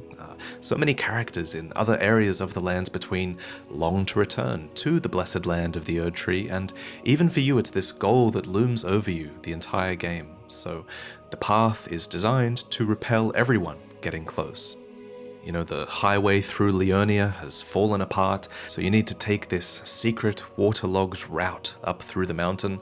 This was my favorite part of the game, by the way, finding this secret path through the mountains and infiltrating the Altus Plateau. And then when you finally get there, there are countless ballista and golem archers, and they're all positioned facing outwards. And finally, you even find a side entrance to Leyndell, and that is even guarded by a tree sentinel. And it's not just any tree sentinel. This one is actually a draconic tree sentinel, which is kind of different. This variant of sentinels arose after the ancient dragons attacked Leyndell in its history, and we talk more about this event in the video about the demigods. But in the end, the ancient dragons were befriended, and worship of the ancient dragons was deemed acceptable alongside belief in the Erd Tree. Dragons were conjoined with the Golden Order, so to speak, and the dragon cultists took after them in a physical fashion. Also instrumental to the rise of the Erd Tree were the Crucible Knights. They were eventually scorned for their strength, for their appearance, and for their close resemblance to Chaos and how that inspired who they originally were. 16 of these knights served Godfrey, the first Elden Lord, and all 16 of them yet remain across the Lands Between. One is imprisoned in an Everjail, 2 appear to be dead and are summoned to fight you as spirits. A number of Crucible Knights still patrol Leyndell, some protect great tree roots, though most just stand dejected in lost corners of the earth, and one of them has even found a new blasphemous master. So the next time you fight these, think carefully about where they are and who they're fighting with, because each knight is a distinct character, with purpose, or lack thereof, even though they were all once united by a common purpose and a single lord. Many of these knights fight with different aspects of the Crucible.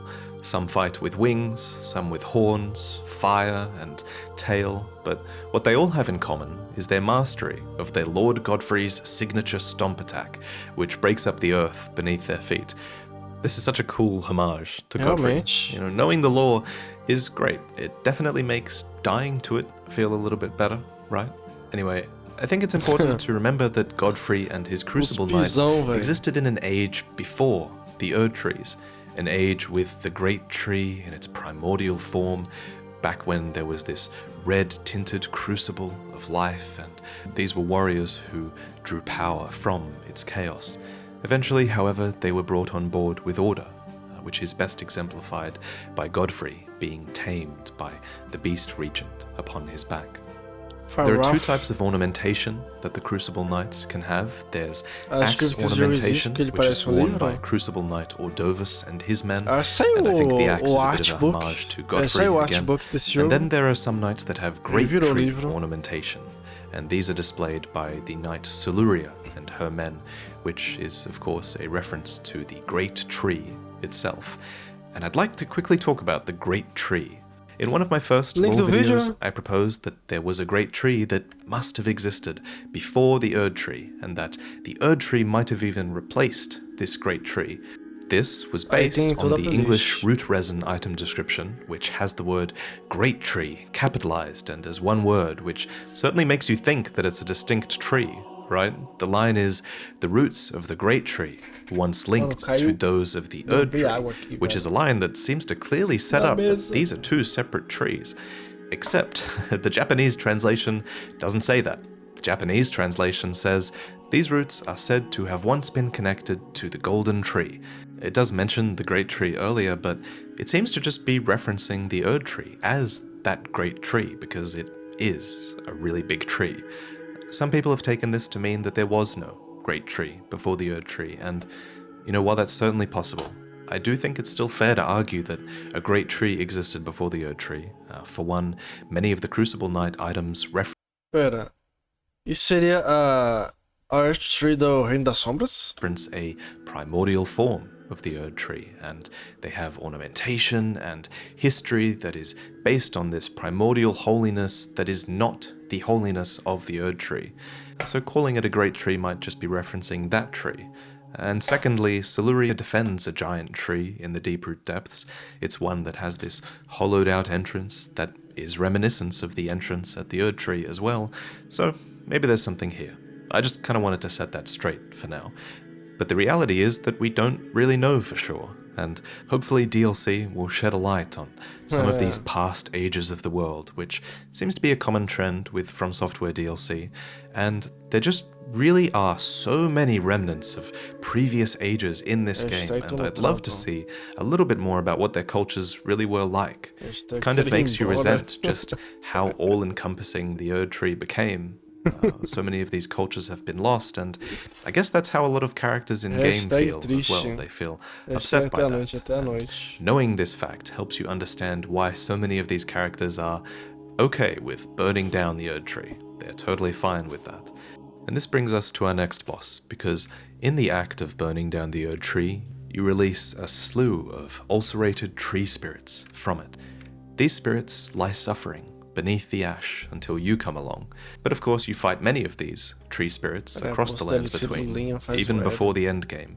There's an ulcerated tree spirit at the husk of this minor Erd Tree, there's a bunch in catacomb dungeons by great tree roots, there's even one at the husk of the Halig Tree. There's a lot of these. Some might even say there's too many of these bosses. I think they're the worst boss in Elden Ring. But anyway, understanding their lore might make it a bit more palatable.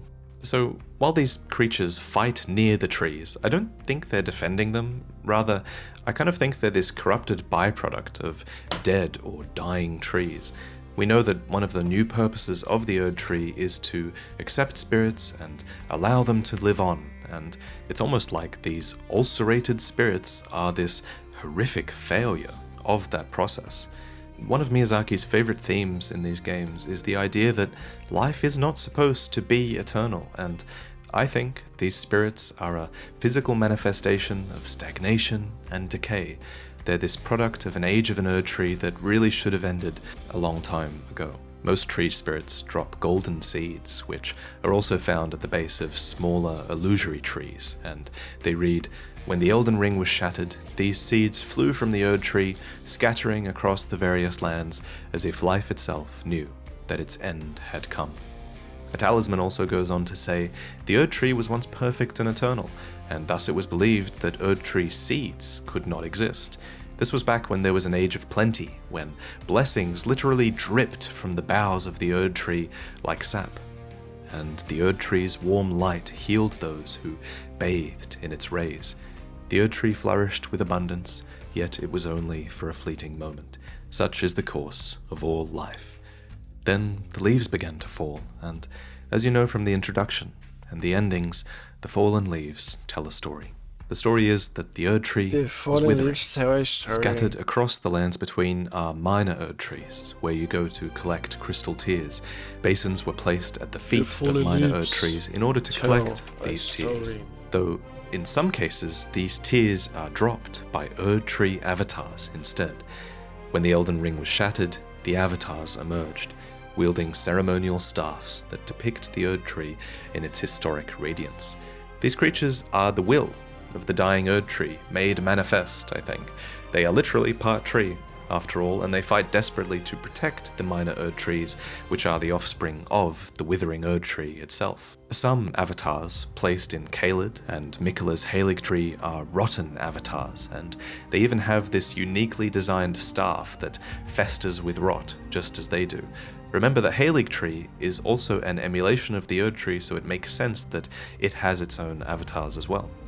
And they fight on, because to many of these creatures, any Erd Tree, whether it's minor or a copy or doomed, is something worth protecting. So, if you've made it all the way to the end of this video, then chances are you love this kind of long-form content, so an Audible subscription might also be just right for you. Sign up at audible.com/Vati. You've ever listened to. It has. You are death. At last, finally, I am free. Ain't bam. So, if you'd like access to this or to thousands of other audiobooks or podcasts, then visit The audible.com/Vati. Legend of Elden Ring's Eternal Series. I think everyone had this moment in Elden Ring. You find a building hidden Cidades in the Eternas. forest of Limgrave's Mistwood, and the door mysteriously opens of its own volition to reveal an elevator down that just keeps going, Momento mais on and on until you forget that you're foda do even jogo. underground. Esse The momento. cavernous roof is now so far above that it might as well be a false night sky, and the world below has life, light, and a culture. Daqueles momentos que você fica. What's interesting Oh my about god. the environment down here is that it's actually a fusion of cultures. There are the dynastic remains infested with claymen, and then there's the ancestral grounds brimming with wildlife. But built amidst it all, between the ruins, beyond the ancestral grounds, and even hanging from the ceilings, are the incredible eternal cities inhabited by the Nox. For now, think of the Nox as just these enemies, the monks, swordstresses, and night maidens of the eternal cities. The word Nox means night in Latin. Some of you might remember this from the phrase Verio Nox in Dark Souls, which was commonly held to mean fear the night. And this theme has carried over to Elden Ring, where fear and respect for the night is conveyed by characters like Rani, who seek to usher in an age of stars. Here beginneth the chill night that encompasses all, reaching the great beyond. Into fear, doubt, and loneliness. Esse final é muito And foda. just like the Age of Dark in Dark Souls, Ó, the Lua. coming Age of Stars is presented as a bit of an inevitability velho. in Elden Ring.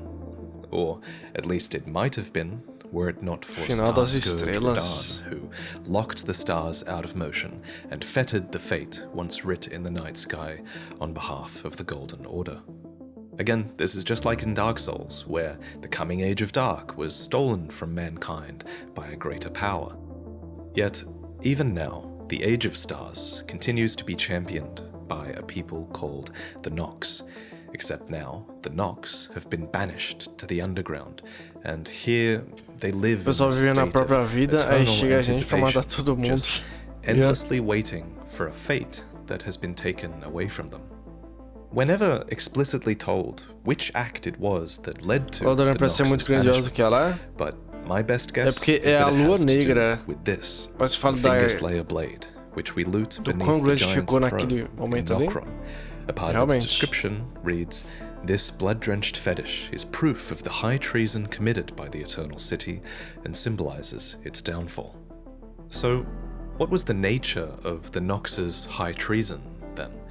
Well, this is a Finger Slayer blade, one that is able to harm the Greater Will and its vassals. This blade is drenched in blood and proof of high treason, so it seems like the weapon was successfully used, but we can only really speculate on which pair of two fingers this blade might have been used on. Of course, it might have just been high treason to create this blade in the first place.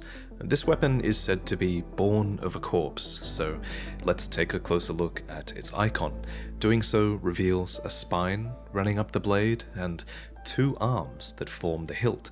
So clearly this weapon Caramba. is born of a corpse, but it's not the only weapon in-game that's like this.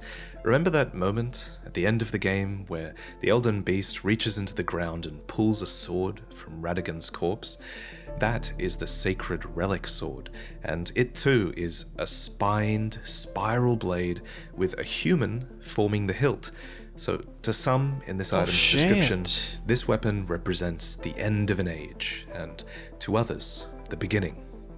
Now, I kind of doubt that the Finger Slayer blade is made from a corpse that's as powerful as Radagon, just because it seems so much smaller, broken, and limp, but regardless, it clearly was an attempt to bring about the end of one age and the beginning of another. Just so, the Finger Slayer blade can only be wielded by Rani, who needs the weapon to claim her fate and achieve her ending. But this can only happen when you defeat Radahn and unlock the fate in the night sky, because doing so sets free a star from the cosmos, which crashes into Limgrave, revealing the path to Nokron, the Eternal City, where the Fingerslayer blade lies hidden. There are multiple Eternal Cities that are spread widely across the lands between and located deep beneath the earth. First, we have the city of Nokron, that lies beneath Limgrave. The entrance to this city is torn open by Radahn's meteorite when we explore it, so all of the foremost buildings are ruined, but they form the path leading to this undisturbed, multi-layered city that's sort of tucked behind the dynastic remains and the ancestral environs that were built here long before. Then there's Nokron's twin, the city of Nokstella, which is located beneath Liurnia. I think most people would have got their first hint of this city when they wound up in the Ainsel River fighting the Dragonkin soldier of Nokstella, but the true city is further up from here, stretching out between long sections of ant-infested tunnels. Here, the Nox have actually learned how to ride these ants, though the ants will happily turn on them if given the chance. But there's a third city. A completely devastated, nameless city located beneath Leyndell, which is a place we'll have to talk about a little bit later in this video.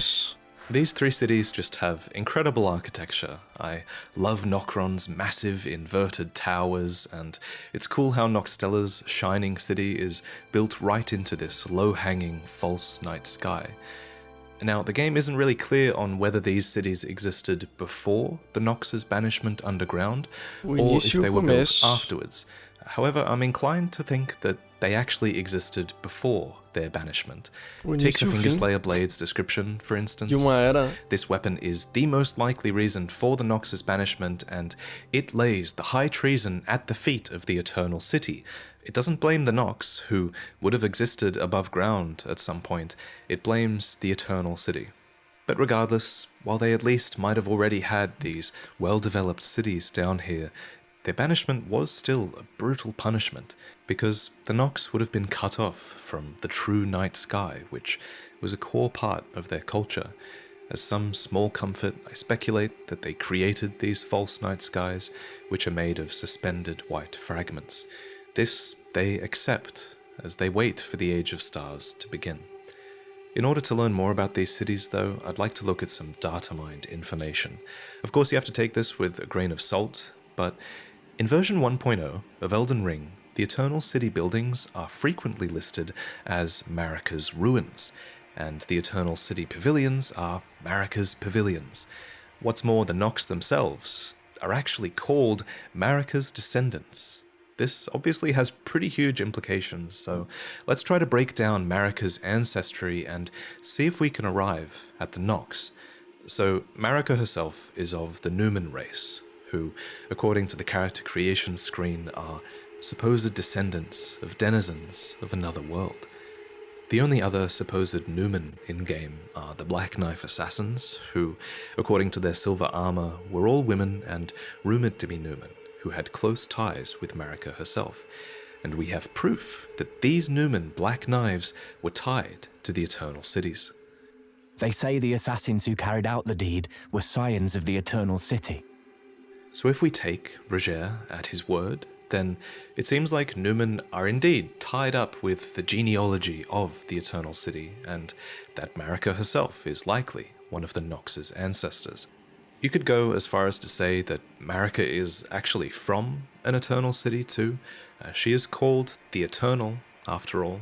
But again, remember, this is data mined information that we're not really supposed to know. But at any rate, while the Nox might be descended from the nuuvem, I think enough time has passed that most Nox aren't really considered nuuvem anymore. If anything, they're now more akin to the Nightfolk, which is actually another descendancy you can choose for your Tarnished in the character creator. Nightfolk and Nox share similarly hued skin, and Nightfolk are a race that were said to bleed silver long ago. So let's finally actually talk about the Nox monks, the priestesses, the Night Maidens, and the silver that they wield. The monks of the Eternal Cities are all men, and they fight with flowing weapons of liquid metal. So too do the Swordstresses, a female caste of the Nox, who are agile warriors and serve as the personal guards of the Night Maidens. The Night Maidens themselves are said to be of the highest clerical rank, and it's definitely interesting that a group of maidens would be of the highest clerical rank. It's almost as if the Night Maidens exist as a sort of parallel to the Kindling Maidens of the Two Fingers, who serve the Tarnished so that they might become Lord. Because remember, a core part of the Nox culture is also about searching for a Lord to serve. Except unlike the title Elden Lord, the Nox are waiting for a Lord of Night. In a way, this Lord of Night is almost an imitation of the Elden Lord, which would make sense because the Nox are extremely well versed in the art of imitation. So let's talk about that. I think I speak for a lot of us here when I say that a core part of so many of our late game playthroughs were the Mimic tier Spirit Ashes, which copied the form of their summoner. And from a lore point of view, the whole point of this Mimic tier is actually to mimic the Tarnished who might become the Elden Lord. Its description reads, Mimic tiers are a result of an attempt by the Eternal City to forge a Lord. However, the description also says that their mimicry does not extend to imitating the summoner's will. This makes it seem like Mimic tiers are this tool, right? They're something to be used to achieve the Eternal City's ends. So it's important to point out here that Mimic tiers are actually more accurately Silver tiers, and Silver tiers literally are tools, because they're wielded by the Nox as weapons. The Nox Flowing Hammer and the Nox Flowing Sword are forged from the liquid metal of Silver tiers and tempered to hardness. This gives them the ability to extend, bend, and when wielded by the Nox, to drastically change their form into spiked shields and even giant hands. And what's kind of chilling to realize is that these weapons are actually living beings. This is all quite clearly inspired by ancient alchemical conceptions of mercury, or quicksilver, which was this compound that was believed to be able to shift between liquid and solid states, as well as life and death. In-game, Silver tiers are called formless life, able to be reborn again and again into imitation. They are as much a substance as they are a living organism, and we see this in their multitude of forms: silver spheres, trolls, and even nightfolk, to name but a few. There's even this entire cut questline that would have had you bond with a silver mimic tier called Asimi. In the cut dialogue files, this mimic tier claims to have grown a desire for life and knowledge and lordship. Eu não fiz isso. She desires Essa to share questline. the throne with you. You could have become Elden Lord, Eu fiz and I isso. could have become Sovereign Eternal. I Eu think, não lembro disso. and I know a lot of you guys did as well when I mentioned this last time. Asimi. I think this would have gone a really long way towards making players relate to the story of the Nox, and it would have made them question the Order of the Erd Tree even more. And after learning about this questline, I can definitely see why mimic tiers and artificial life might have been this enormous threat to the Erd Tree's authority. The Nox were, after all, messing with these crucial things that the Erd Tree had come to govern. They were messing with the powers of life, death, and rebirth. Of course, we know that death was sacrosanct to the Erd Tree during its age. As I discussed in my video on death, many ancient methods of death came to be abandoned or shunned in favor of returning to the Erd Tree's roots instead, through the process of Erd Tree burial. All the old ways of death were abandoned. And as for rebirth, well, the Erd Tree is never really explicitly said to be able to rebirth beings. I think a lot of people just assume that it's implied, but there is a bit of evidence. Many depictions of the Erd Tree actually show human forms growing along its branches, just as they show human forms being absorbed in death by its roots. And you can't forget that an entire great rune of the Elden Ring explicitly governs rebirth. This is Renala's Amber Egg, and inside it is the great rune of the Unborn.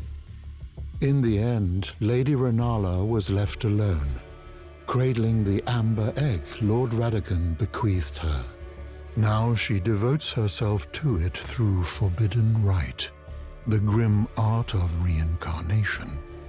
I think Miriel calls Renala's reincarnation a grim act here, because reincarnation already has a bit of a history with the Nox in the Lands Between, and Renala isn't the Erd Tree, so I can see how what she's doing might be a bit sacrilegious. She's even capable of using larval tears from the Eternal City, so Miriel, speaking as any follower of the Erd Tree would, understandably decries Renala's rebirths as forbidden rites. And when I searched for this phrase, forbidden rites, in my dialogue spreadsheet, I stumbled upon cut dialogue from Thops, who confirms that forbidden rites like this did indeed originate in the Eternal City. I don't think it's a coincidence that forbidden rites is the same phrase used for Renala and by Thops as well. Oh, one more thing. Beware the Albinorics. Accursed souls born of a forbidden rite of the Eternal City. Os Albinóricos. So, the Albinorics.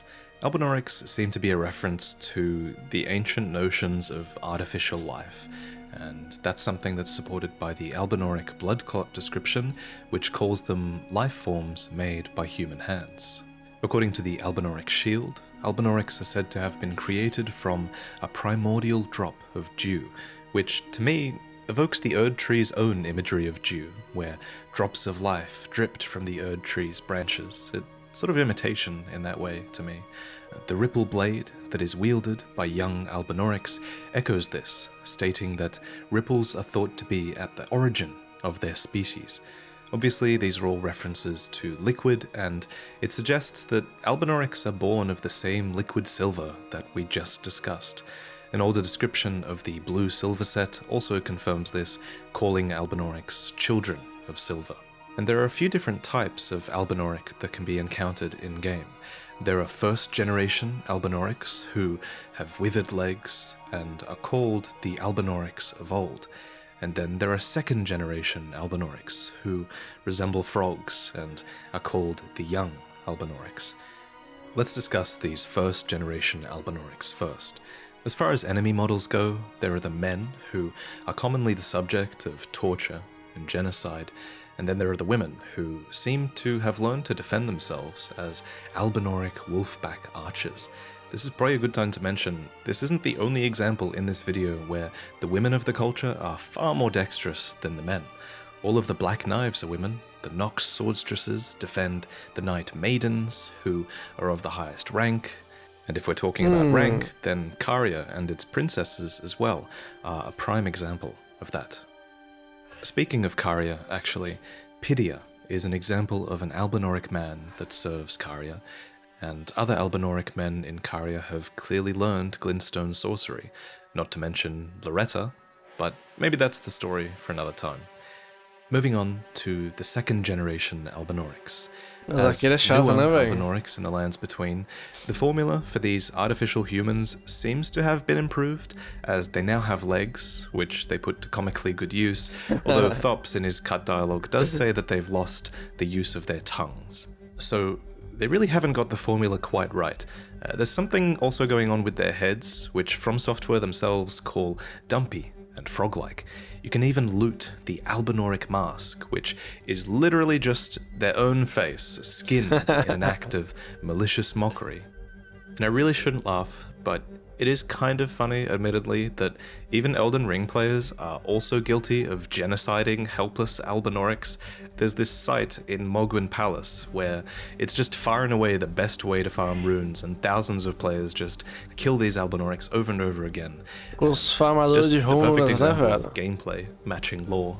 Anyway, with all of this terrible shit happening to Albinorics, frankly, just for the sheer audacity of them simply existing, it's no surprise that they see Miquella's Haligtree as a haven, but in talking about that, we're getting far away from the Eternal Cities, so let's get back to there. So, it appears the Eternal Cities weren't content with just birthing Silver Tears and Albinorics, because the Dragonkin, too, were born in the Eternal City. There are a tragic few that you can fight down there, and unlike the real stone dragons up above, they knew no true sky nor true lightning. It seems these dragonkin were created, I think, with the intent of achieving a sort of immortality. Something that is suggested by the dragon scale blade, which is an ice lightning weapon that reads, "A weapon made by sharpening a gravel stone scale, thought to be the source of ancient dragon immortality, into an unclouded blade." Alas, the dragonkin soldiers never attained immortality and perished as decrepit, pale imitations of their skyborn kin. There's the word imitation again. And interestingly, just like the Fingerslayer blade is this hidden treasure of the Eternal City that is capable of harming the Greater Will, ancient dragon smithing stones too are a hidden treasure of Faram Azula, capable of creating weapons that can slay a god. So, like so many other things in this video, the dragonkin almost seem like they are imitations that were born with a malign purpose. But just like Renala's children, and the first-gen Albinaurics, these imperfect births only led to withered legs and a pitiful existence. Eternal darkness. And now we finally arrive at the third city, the nameless Eternal City, which is located deep beneath the Erd Tree at the Deeproot depths, and it's lost its sky, its name, and even all traces of the Nox. And I believe we know exactly what is to blame for all of this. Astel, Bastard of the Void, is responsible. According to Astel's remembrance, it is a malformed star, born in the lightless void far away. And with all the force of a falling meteor, it seems, Astel destroyed an Eternal City and took away their sky.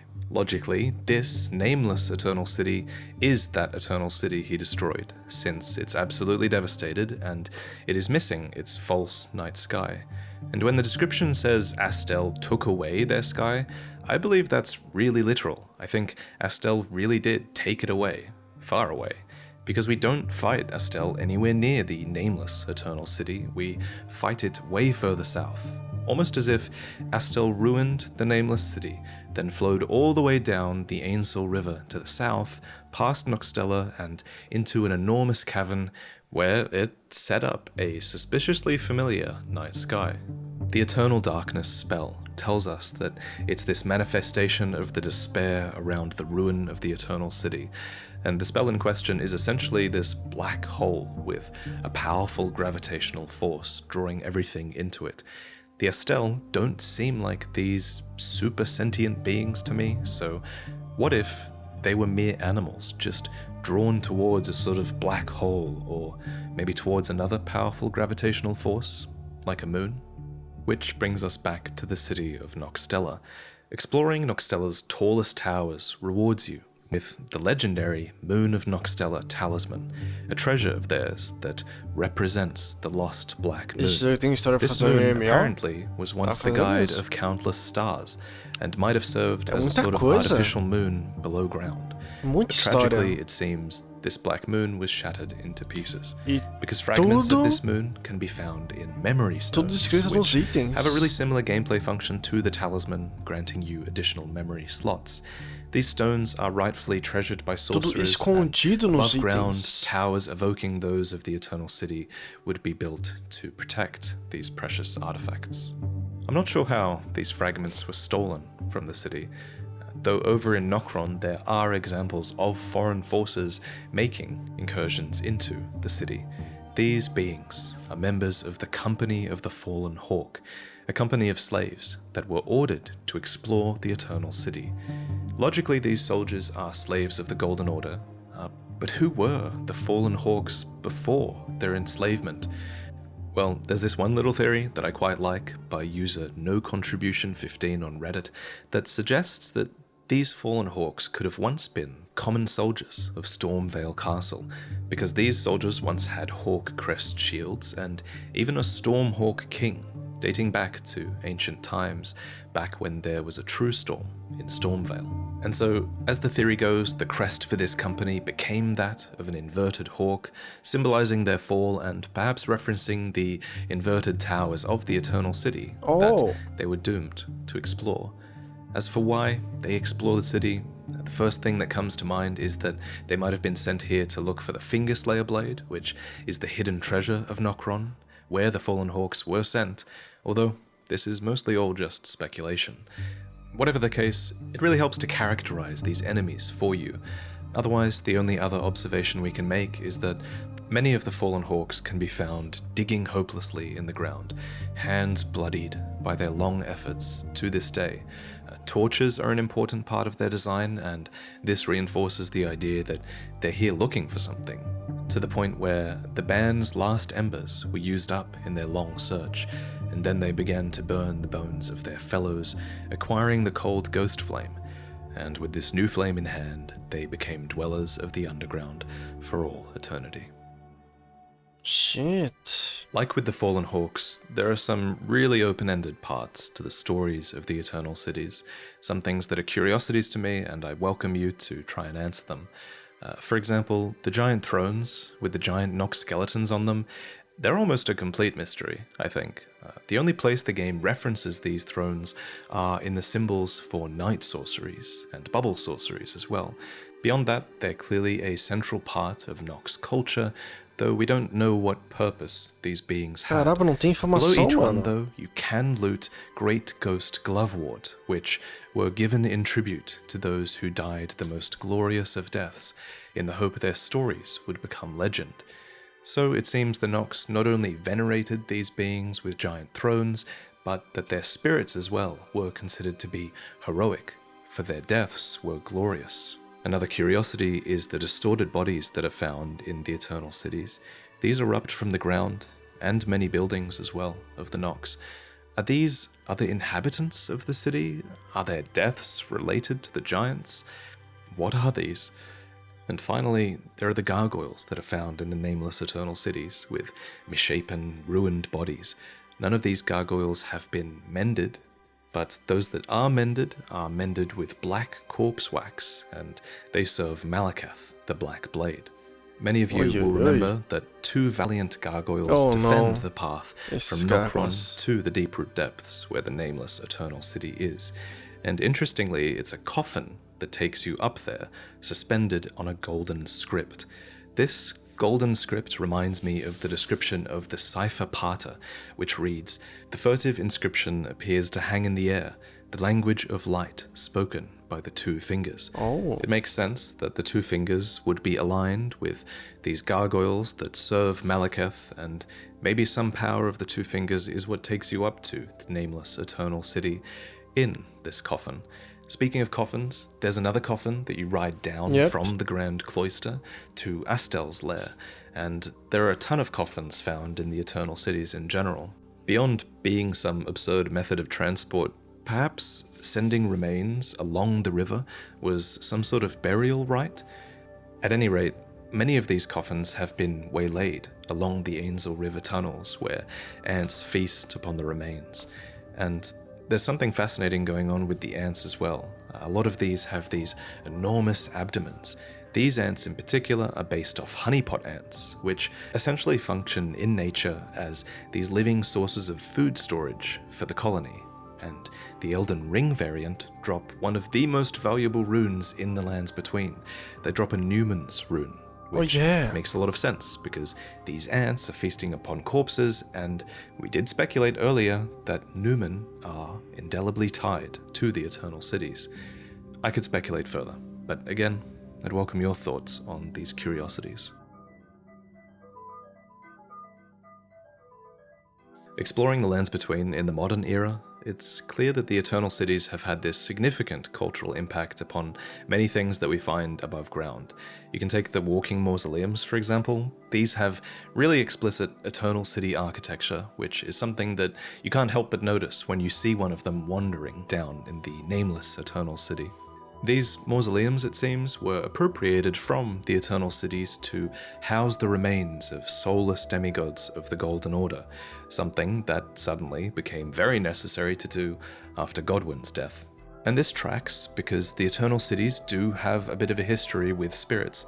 We mentioned earlier that they entomb their heroic spirits with legendary Glovewort, but even the rebirth monuments above ground that you need to summon spirits look kind of like Eternal City constructs. So I speculate that these might have been pioneered by the Nox, who, even if they didn't use these to summon spirits, they definitely might have used them to summon puppets, because puppetry is an invention of the Eternal Cities. To create a puppet of someone, you need them to drink a potion made of starlight shards, which are a prized item that was once used in the Eternal City as an ingredient in intoxicating draughts.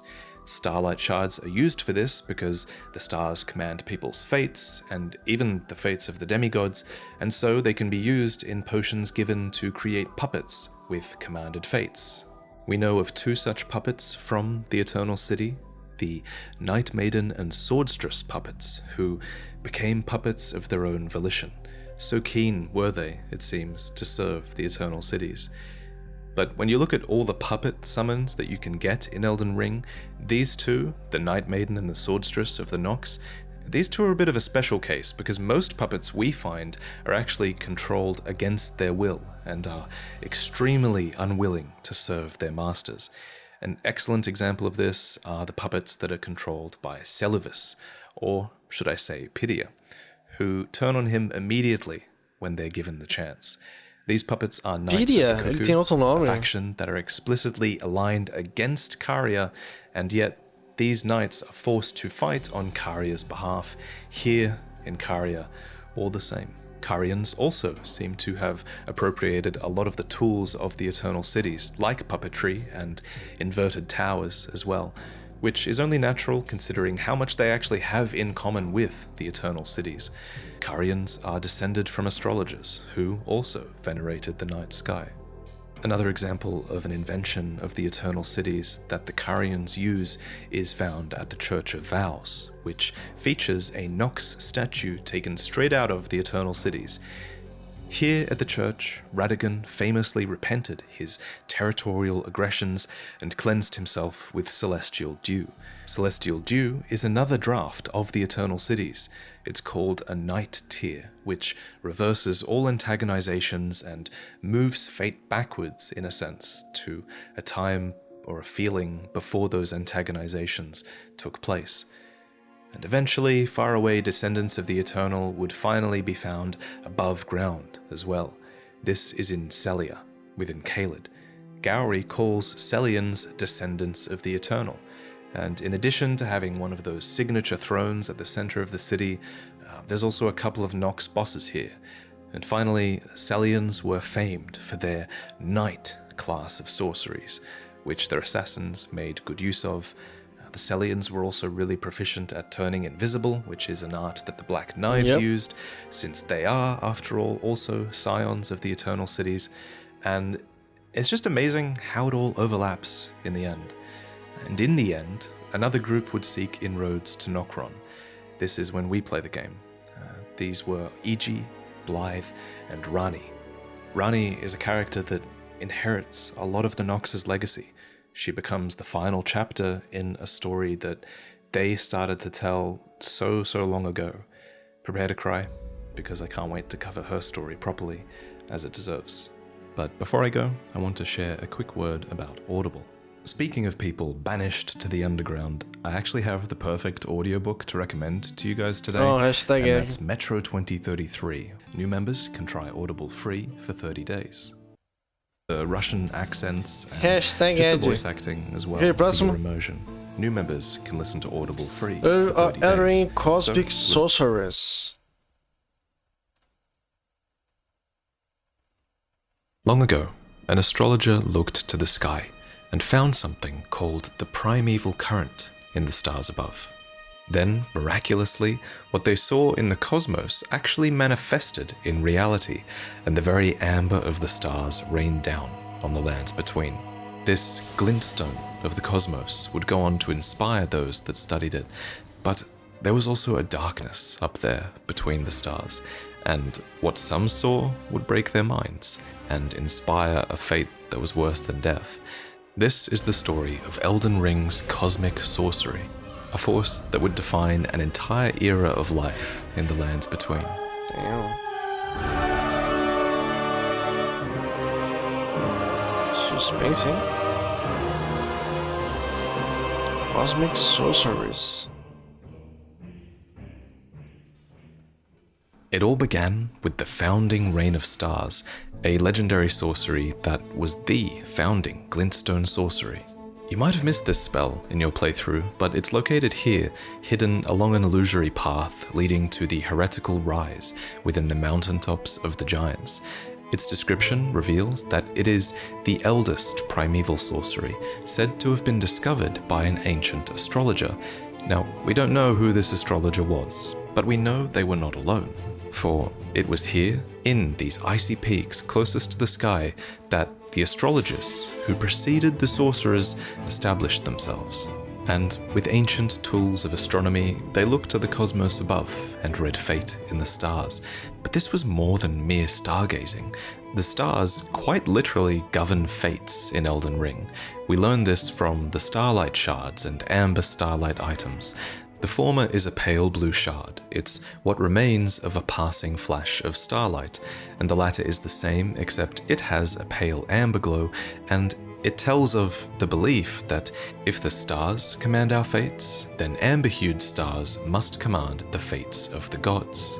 During Celivis's questline, the blue starlight shards are distilled into this blue tonic, which can be given to other NPCs to turn them into summonable puppets. You are quite literally using starlight to forcibly control and take away their fates when you do this. These exact same intoxicating drafts had historically been used in the Eternal City, as is exemplified by the Night Maiden and Swordstress puppets, who actually chose this controlled fate for themselves, presumably so that they could better serve the needs of the Eternal City. You can learn more about that in this video, where we discuss the Eternal City in its entirety. But the Nox of the Eternal City weren't the only ones that were drawing power from the stars in this way. The royal house of Caria, too, drew great power from astrology.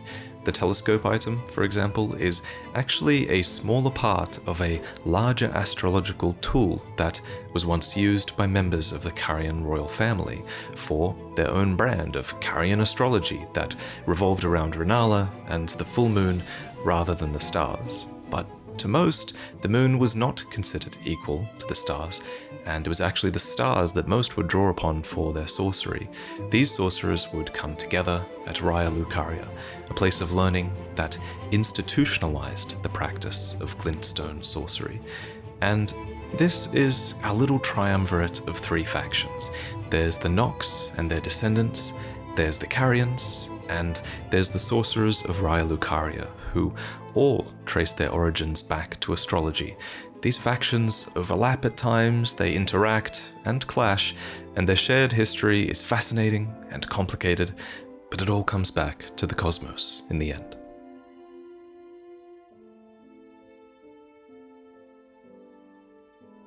But let's return once again to the founding reign of stars, which tells us that the glimpse of the primeval current that the ancient astrologer saw became a reality, and the stars amber rained down on this land.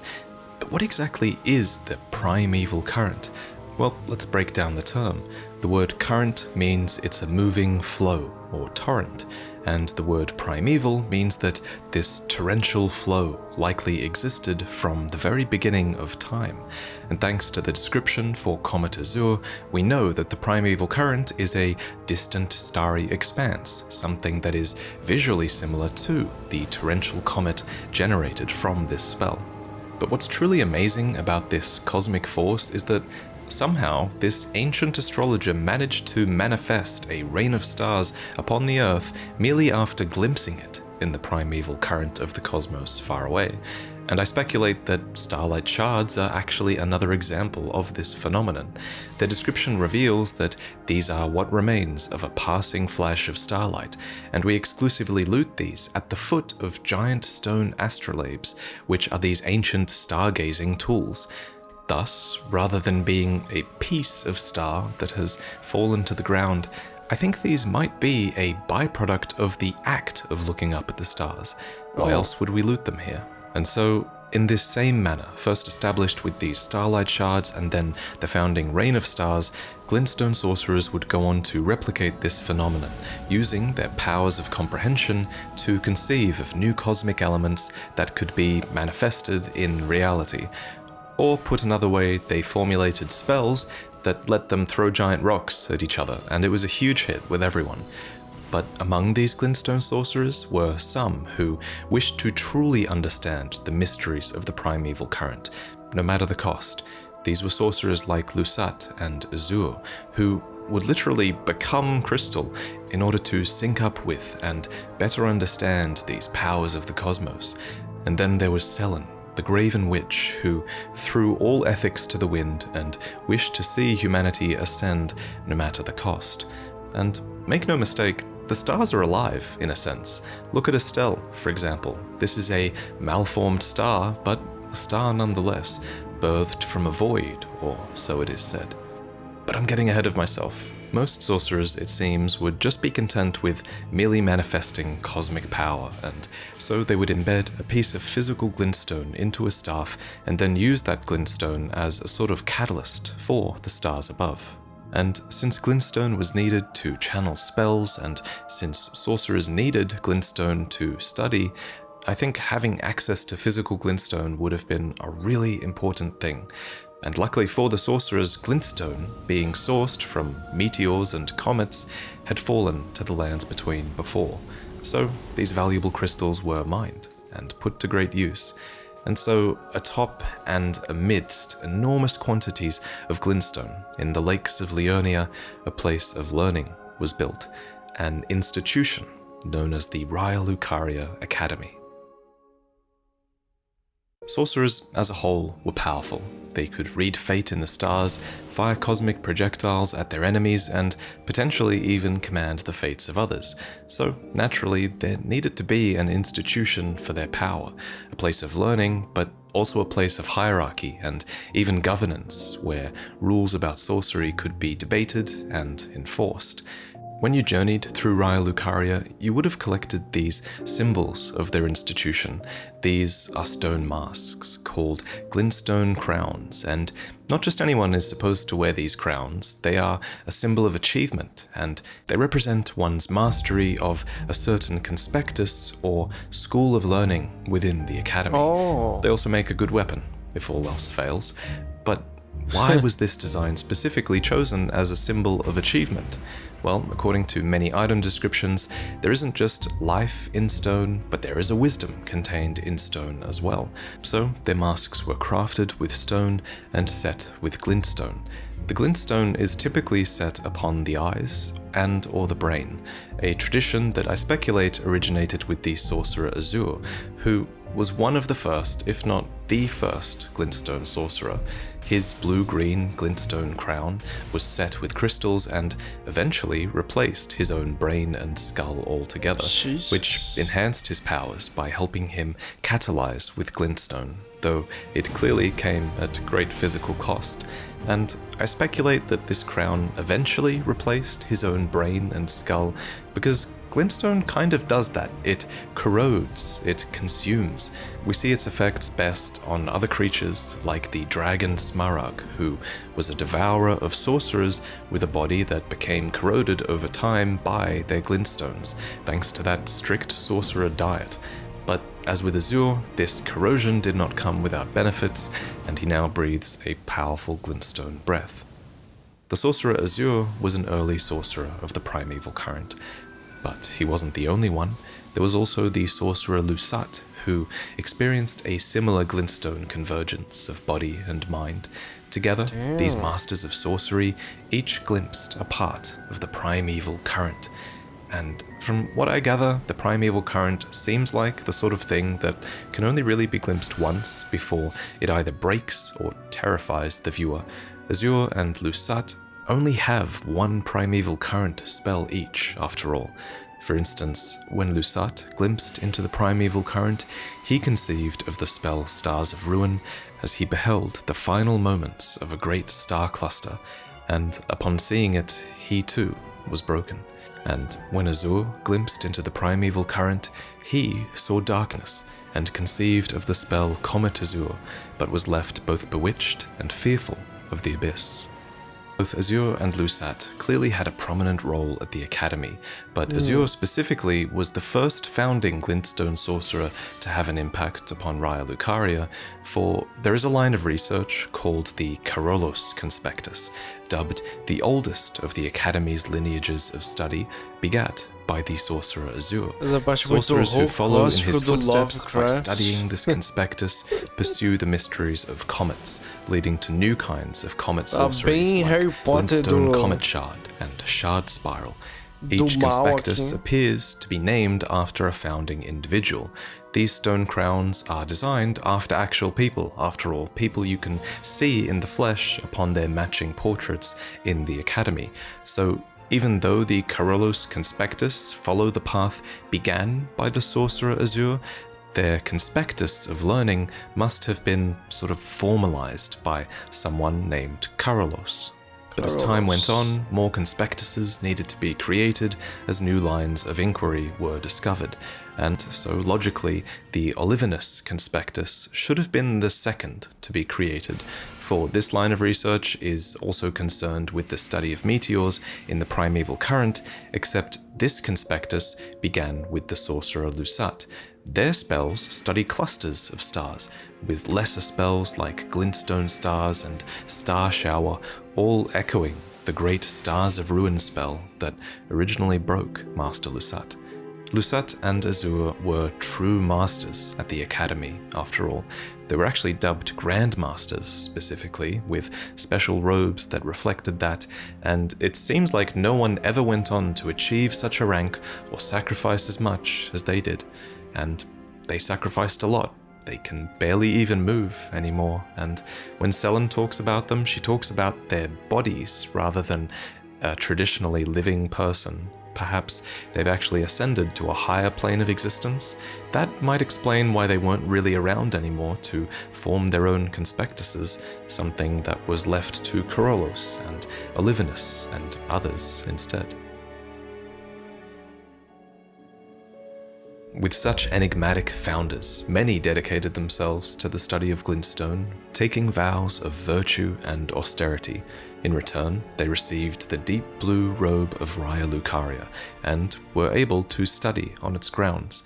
Some nobles of Leyndell were even permitted to study here clearly, though their meagre accomplishments never warranted them earning a stone crown, and fittingly, you only see them casting glintstone pebble in-game. To assist in their learning, a powerful spellcaster would often go and cast a spell called Terra Magica from the tallest belfry of the Academy. This sigil would be cast with such strength and allow for such a vivid experience of spellcasting success that it turned many a fledgling into a true sorcerer in a flash of understanding. But not all learning took place at the Academy. In fact, a couple of signature spells were specifically given to those who departed from the Academy to embark on journeys. Starlight is a spell that guides such sorcerers in dark places, and it reads, "Even during the blackest nights, sojourns underground, or imprisonment in jail, the stars are never far from a sorcerer's side." And then there was Glintstone Arc, which would allow these fledgling sorcerers to cleave through the ranks of the fools that would outnumber them on their journeys. Such journeys were encouraged by the Academy. There was even a conspectus for this practice called the Hierodus Conspectus, with a crown that was granted to scholars who engaged in nomadic study away from the Academy. In-game, this crown is worn by errant sorcerer Wilhelm, who fights with night sorceries and wields the Staff of Loss, which enhances night sorceries. This staff doesn't even have a glintstone embedded in its tip, and supposedly it can only cast night sorceries as a result. That's how important asceticism was to some sorcerers, and they believed that it was a powerful path towards discovery. This conspectus also seemed to see value in depriving the senses. The crown of Hierodus is blindfolded, after all. We see this same practice of veiling the eyes down in the Eternal City as well, and the Nox's descendants were of course accomplished practitioners of night sorceries, which seem to be thematically tied to this blindfolded, ascetic embrace of the void. Moving on though, this habit of sending fledgling sorcerers away must have posed a bit of a problem, however, as when war broke out in the lands between, Raya Lucaria would close and seal its gates, preventing access to most, including its journeying fledgling sorcerers. The only way to get back inside was to use a glintstone key to activate the warp magic within the seals. These keys only seem to belong to accomplished sorcerers, and they remember their users, meaning that thieves or bluntstones like Thops could not get inside. In the current age, Thops mentions that the Academy closed its gates after declaring that they wouldn't interfere with the Shattering. Now, this suggests to me that the Academy might have had a bit of a habit of striving for a sort of neutrality or indifference in world affairs. Indeed, they had developed an entire conspectus who sought power in order to quell conflict. These were the battle mages of the Heimer Conspectus, who wielded stone clubs and spells of cannon and gavel. A gavel is commonly used as a symbol of judgment, but rather than interfering with outside affairs, I believe the Heimer Conspectus mainly functioned as the Academy's judiciary. Their crown is even blindfolded, which is widely regarded in the real world as a symbol of unbiased justice. And with their preparedness for combat, the Heimer Conspectus were cited as being the only ones who dared to venture outside whenever war had broken out. And just like the blindfolded members of the Herodes Conspectus, the battle mages of Heimer believed that seclusion was no way to foster discovery, and instead believed that it was only a convenient form of escape. That said, we do find sorcerers of other conspectuses outside the Academy as well, though you can sort of infer that they're a bit wary to be away from home because they're often accompanied by marionettes. The marionettes are dolls, constructs that were crafted and animated by the sorcerers who are their masters. There are a couple of variants. There's an avian variant with curved swords that can fly and throw fire pots, and then there's the typical marionettes with spiked spears, short swords, and short bows. Lots of short bows. These will commonly drop down upon you in ambush, and while they like to go a bit ballistic, they do act as crudely effective support for a ton of the sorcerers that you'll meet in-game. You'll even find a few of these down in the Raya Lucaria Crystal Tunnel, where glintstone miners are hard at work extracting glintstone and ore. These miners don't use conventional tools though. Instead, they mine with a digger's staff, embedded with a glintstone, casting spells such as Shatter Earth or Rock Blaster. A fascinating little detail here though is that these mining spells carried enormous stigma at the Academy because they marked their user as a failed scholar, perhaps as someone who had to turn to menial labor, lacking the intelligence to pursue the complex mysteries of the cosmos. Indeed, the Overseers attack by crushing scraps of glintstone rather than with any advanced sorceries. At the end of the crystal tunnel is a crystallion, an inorganic being that was hewn from crystal long ago. But these are more than mere constructs. They are ancient and even possess a faint sort of intellect dubbed the wisdom of the stone.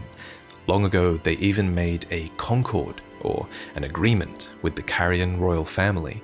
We don't know the nature of this agreement, but some can be found chilling upon the moonlight altar, allowed to stay in close proximity to their crystals, perhaps. And for their part, we do know that the Crystallians did teach the Carrions a spell called Magic Downpour to mark the occasion.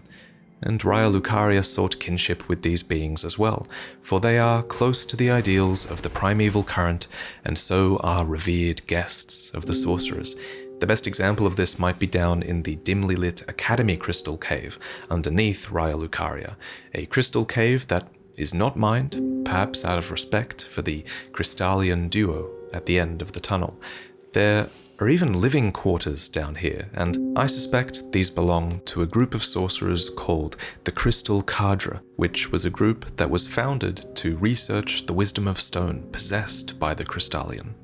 However, just like the primeval current, these sorcerers clearly don't have all the answers on these beings. They call them inscrutable, and note that they have but one clear purpose, and that is to safeguard their crystals unto the end. Though There is one theory on these beings, and it's that they are waiting, yearning for the return of their creator, who will carve for them new brethren.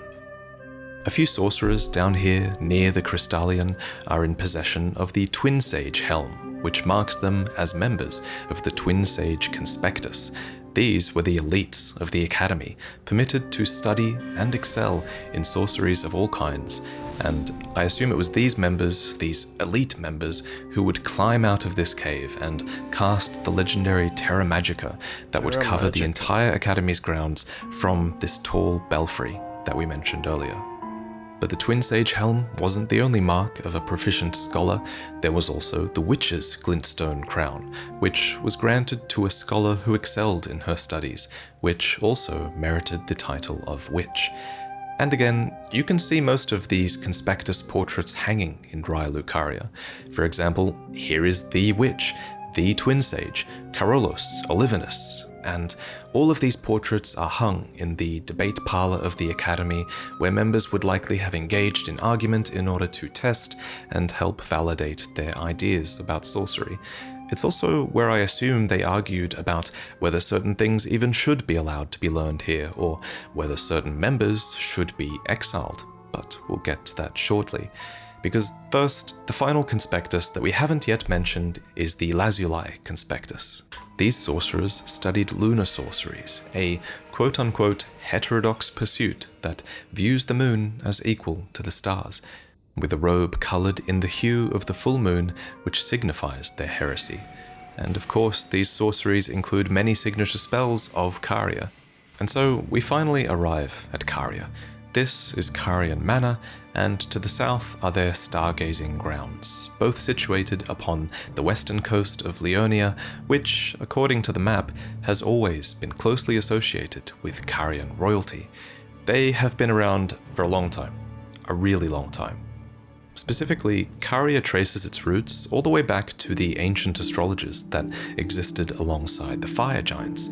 This is most apparent when you're looking at two items. First, the Sword of Night and Flame, which became a storied sword and treasure of Caria Manor. It was clearly crafted to commemorate the astrologers' early experiences with the primeval current and their shared experiences with the fire giants as well. And the fact that Caria inherited this sword suggests that they trace their ancestry back to the time of this sword. And then there's the Stargazer heirloom, which tells of the rise of Caria as a house of royalty through Renala and her full moon. The young astrologer gazed at the night sky as she walked. She had always chased the stars every step of her journey. Then she met the full moon, and in time, the astrologer became a queen. This royal house continued this tradition of stargazing and raised princesses and Carian knights to serve as their retainers. One of the foremost Carian knights was named Loretta, a woman we talked about recently in the video I did on the Eternal Cities, as it was rumored that she was an Albinoric.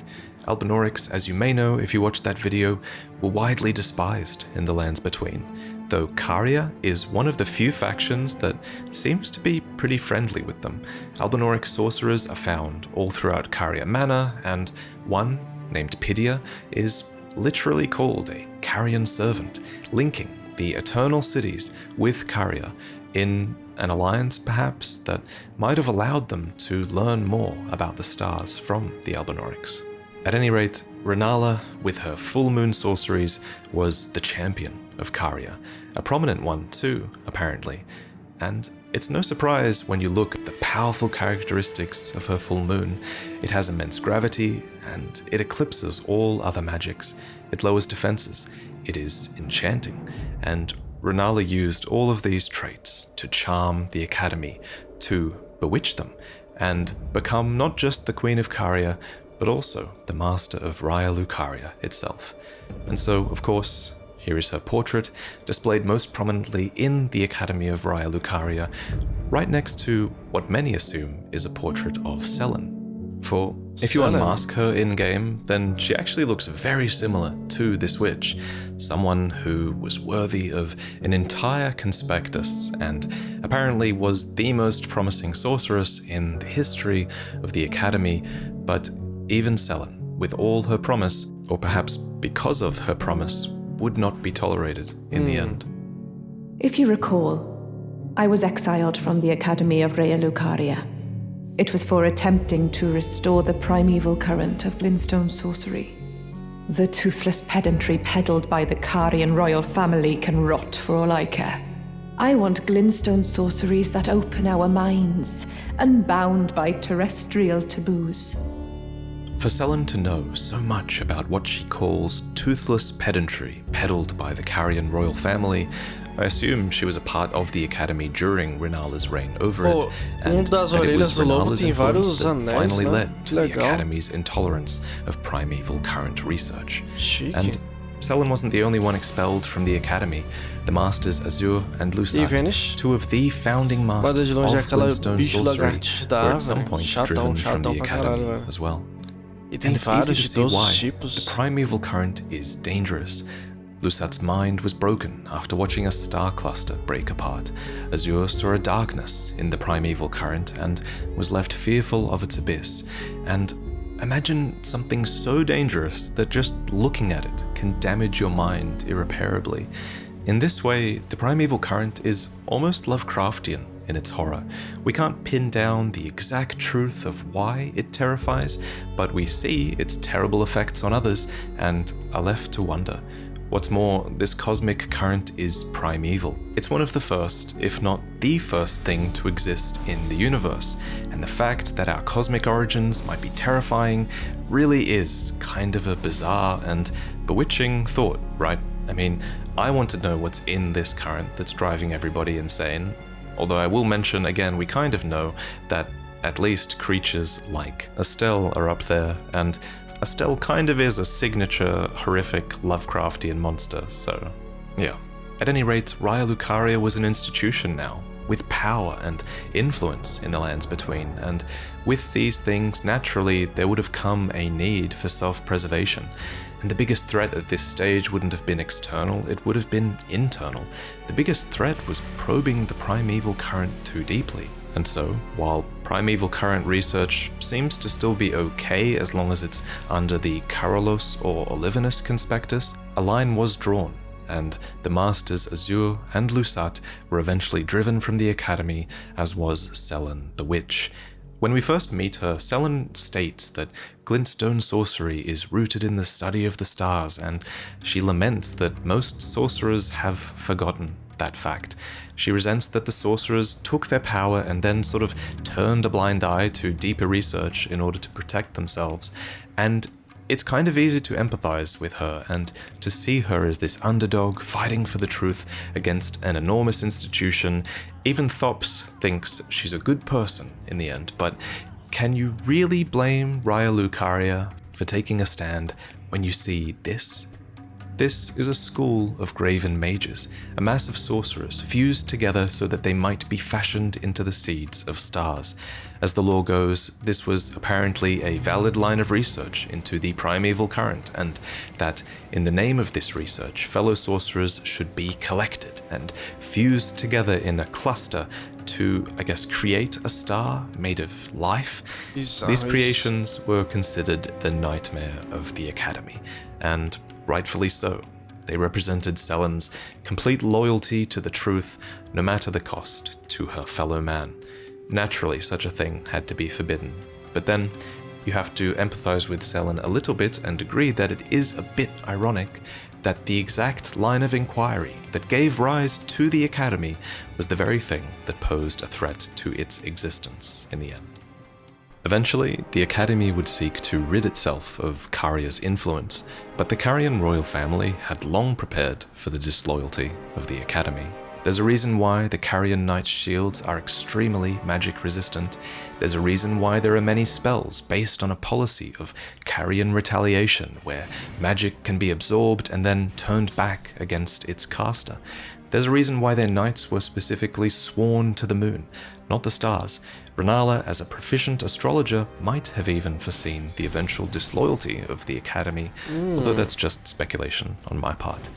But before that, there was another war that would come first, a war against the champions of gold, which Karya was extremely prepared to face as well. The Order of the Erd Tree had conquered fire giants, the Storm Lords, and Karya and the Academy were next, it seems. Led by Radagon, who we now know was a part of Marika, a great war began. But here, the Order of the Erd Tree actually met their match.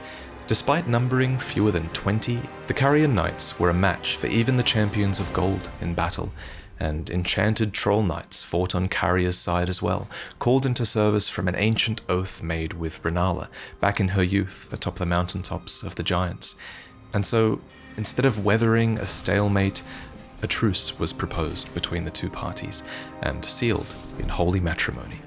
Radagon once cleansed himself with celestial dew, repented his territorial aggressions, and swore his love to Renala.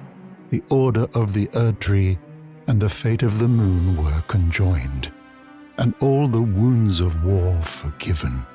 And of course, we all know that Radagon is Marika, but no one else did, and so secrecy was of the utmost importance to Radagon, and he imposed this need upon his newly acquired vassals. These are the Carian Preceptors, essentially professors of sorcery who serve the Carian royals. They wear these blue robes embroidered with cosmic designs, which is a reference to Karya's astrological heritage, surely.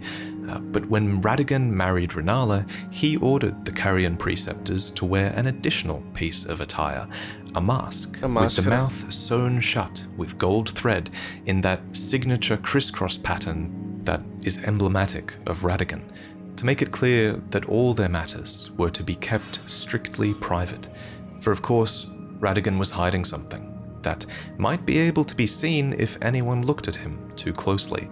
Indeed, this desire for secrecy was well-founded, for someone did look at him too closely during this time, a sculptor who secretly rendered this dichotomy between Radagon and Marika into his work. But no one else discovered Marika Radagon's secret, not until we came along. And long before that, Radagon would leave Renala, and her heart would go along with him. And it was then that those at the Academy realized that Renala was no champion, after all. When we see her, we realize that she was likely left quite witless and innate after this loss of Radagon, and so it was no surprise that the Academy took this chance to rebel against the Carian royals. With Renala essentially held hostage and safely locked in their grand library, the Academy went to war with Karya, focusing their assault upon Karya Manor, for that is where a siege commemorated by this graveyard of swords took place. The enchanted soldiers who fought on behalf of the Academy were named the Knights of the Cuckoo, wearing red and blue surcoats that depict their namesake, and carrying shields that boasted high magic damage negation. They were explicitly purposed as mage hunters, and have been quoted as stating, "Our enemy is none other than Karya itself." They also throw Albinoric pots, which reference the torture of Albinorics and the hatred of Albinorics that the Cuckoos have. And again, the Albinorics are found throughout all Karya, so these Knights of the Cuckoo were fighting against some true enemies here.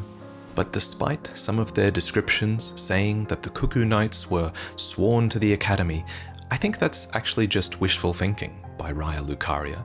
The Scholar's armament and shield spells, for example, were actually spells that were quote-unquote taught to the Knights of the Cuckoo as payment for their contract. So they were getting paid to fight, and learning these low-intellect spells suited them because they were not proficient sorcerers. For example, instead of casting spells, they would crush broken clumps of glintstone, dubbed faux sorceries or fake sorceries by the Academy. But most telling about their loyalty is the Cuckoo Knight armor, which says its left breast is emblazoned with a peering cuckoo, whence came their name, which straight up admits that perhaps the bird's shrewd gaze is an expression of their refusal to be mere servants of the Academy. And in the end, the Knights of the Cuckoo failed pretty hard. They were not only defeated in the siege of Karya Manor, but they were turned into puppets there, and many now fight on Karya's behalf. We get an idea of how much they must resent this when they somehow break free and confront Pidia, a Carian, an Albinoric and a mage. 3 things that they absolutely hate. But unfortunately, guys, that's where I have to leave things for now. There's an entire summary I also wanted to do about Celia, the town of sorcery, as well. But honestly, I feel like Celia is very difficult to speculate on and puzzle out. So considering how long that would take to put into words, I think it might have to wait until another video. But please subscribe, because I will talk about it eventually, and I think I'll also give Selen her own Prepare to Cry episode as well. Hers is going to be amazing. There's some good things ahead, as always. Special thanks to Quelag for reviewing this script, and of course to MissPap1, who did all of the incredible visuals in this video. He's a true master, and I'm lucky to be working with him. But I'll see you in the next one, guys. The Lord of Slumbering Demigod. Miquella is many things.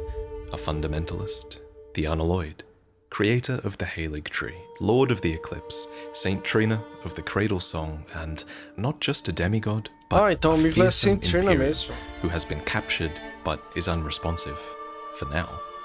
And after watching this video, I think you'll agree that Miquella is a topic that almost has to be explored further in some upcoming DLC. For how could they not be? Their character is surely too major, too foreshadowed, and too intriguing to just ignore. So, let's learn everything that there is to know.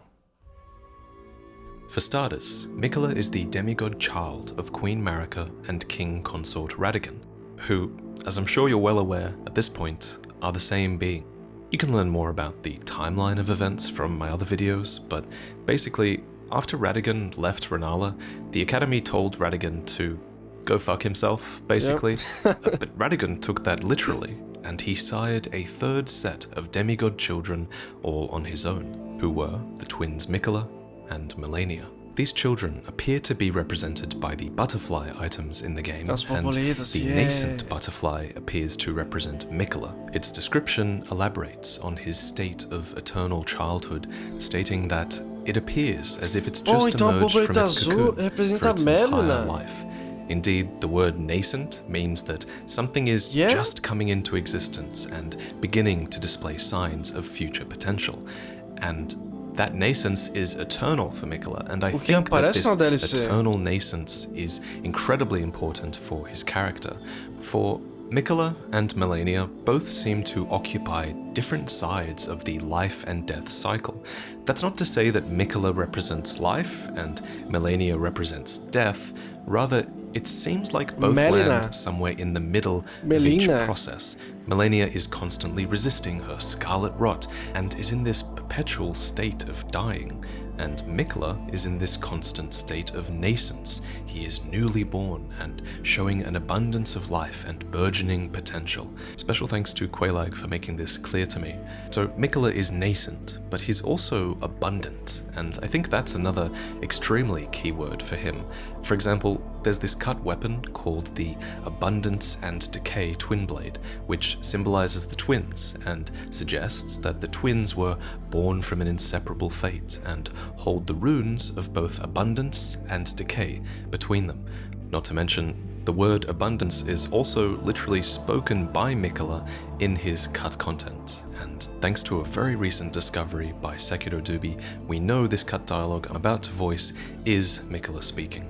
And here, he appears to be leading you towards a unique ending for the game, and he talks about his ability to make life flourish, stating, "This is for thee, mine abundance, my drop of dew, quench thy thirst throughout thy frame, blossom and burgeon, time and again, grow larger, stronger, until the day cometh, when thou canst share in my dream. Elden Ring, O Elden Ring, beget order most elegant from my tender reverie." And before I go on, I do want to say that Miquella talking about his abundance is cut content, and you shouldn't really take it as canon, but I think it does give us a deeper look at not only the powers that Miquella might have had, but also the world that he could create. He goes on to say, "If thou covetest the throne, impress my vision upon thine heart. In the new world of thy making, all things will flourish, whether graceful or malign." And I love that final line. all things will flourish, whether graceful or malign. Because Miquella isn't enforcing any real notions of good or evil here. Instead, in the new world of his making, he simply wants all things to flourish, and I feel like that is a very unique viewpoint for a character in a Souls game. Not to mention, Miquella is certainly one of the few beings that is capable of creating this new world. That's because he is an Empyrean. He is one of the very few who were candidates chosen by the Two Fingers to succeed Queen Marika and become a god, to usher in a new age. Now we could go into an entire debate about why the twins are valid Empyreans and why they were born afflicted, but honestly that could almost be an entire video of its own, so for now I'll just give the simple answer, which is that these twins were probably valid Empyreans because they have singular parentage from a god, but that this singular parentage was probably also responsible for their afflictions as well, due to the almost incestual implications of such a thing. Why do I feel like it was George R.R. Martin that wrote this part? O que será? Anyway, let's move into the early childhood years of Miquella's eternal childhood. Miquella's early years were clearly quite inspired by their father, Radagon, who fostered a bit of a fundamentalist streak in his prodigal son, and Miquella would go on to invent fundamentalist incantations of his own, dubbed Discus of Light and Triple Rings of Light, which he gave as gifts to his father. These gifts reveal that Radagon and Miquella had a good relationship, and Radagon must have been proud of his son because these two spells do represent those two key fundamentals of the Golden Order, namely that there is a law of causality, which is a branching cause and effect that goes outwards, but also that there is a law of regression, that all things yearn eternally to converge once again. And in gratitude, Radagon countered with a gift of his own, showing Miquella Radagon's Rings of Light. These incantations would go on to become core fundamentalist spells, as they are true to those two concepts that form the basis of the Golden Order. But there is another aspect of Golden Order fundamentalism, and that is the persecution of those who live in death. Hunters of these undead would attempt to stamp them out with spells such as Order's Blade and Litany of Proper Death, which deal additional damage against those who live in death and prevent them from resurrecting. To recap, those who live in death exist because of Godwyn the Golden, who was one of the early sons of Marika and Godfrey, who was eventually killed with a fragment of the Rune of Death, and then the Rune of Death would eventually spread its undeath throughout the lands between via Deathroot. And there is an entire debate that we could have here about whether the persecution of those who live in death is even true to the core principles of fundamentalism. Goldmask certainly doesn't seem to think so. In fact, according to the Order healing spell, Goldmask laments the hunters of those who live in death, deeming them to be fanatics who wanted nothing more than an absolute evil to contend with. And the reason I bring up this debate at all is because you could argue that Miquella was on the side of these fanatic hunters, as he created multiple weapons that were capable of effectively slaying those who live in death. For example, this is Golden Epitaph, and it is a sword that was made to commemorate the death of Godwyn the Golden, first of the demigods to die. It is infused with the humble prayer of a young boy and reads, "O brother, Lord brother, please die a true death." So this weapon is an effective tool of killing those who live in death permanently, and clearly the young boy who created it was Miquella. We can infer this because the sigil that appears when you use this blade's skill is the Halig Tree sigil, and once activated, this ability, called Last Rites, imbues the sword with a holy power that prevents those who live in death from reviving. But beyond this being a potential tool to slay those who live in death, is that this weapon points towards an early kinship between Miquella and Godwyn, a relationship that might have made it all the more painful when Godwyn's soul would perish, but his body would remain, spawning Deathroot. This is interesting, as it gives Miquella a legitimate emotional grievance against those who live in death.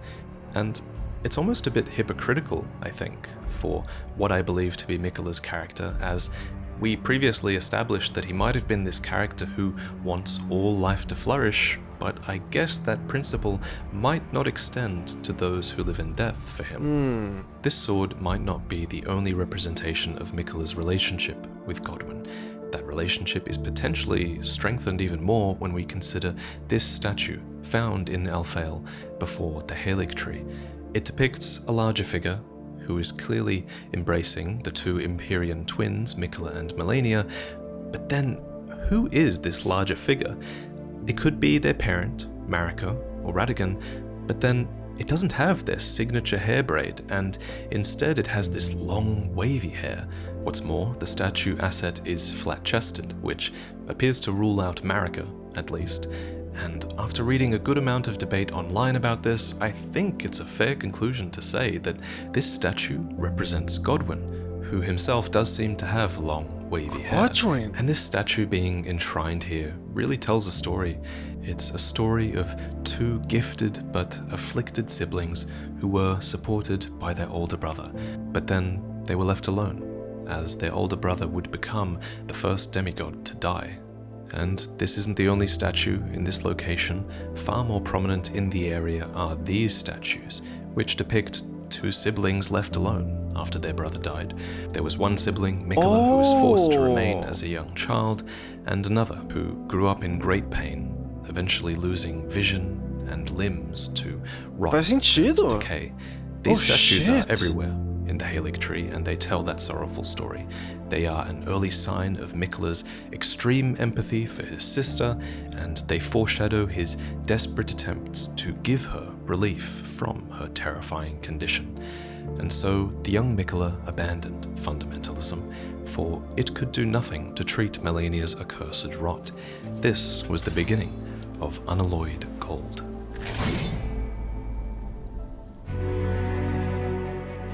Muito interessante, cara. So, what is unalloyed gold? Well, an alloy is something that's created when you combine metals, usually because you want to create a stronger compound at the expense of its purity. So, if we were to view Marika's Golden Order as if it were a metal, which I think is something that the law wants you to do considering the implications of the tarnished and everything like that, then Marika's Golden Order would definitely be an alloyed metal. Just think of all the foreign powers that it's absorbed in the interest of strength. For example, Godfrey and his Crucible Knights were enlisted to devastate Marika's enemies, the ancient dragons were won over and eventually became a part of Leyndell's forces, even the House of the Erdtree and the Moon were married at one point. Literally.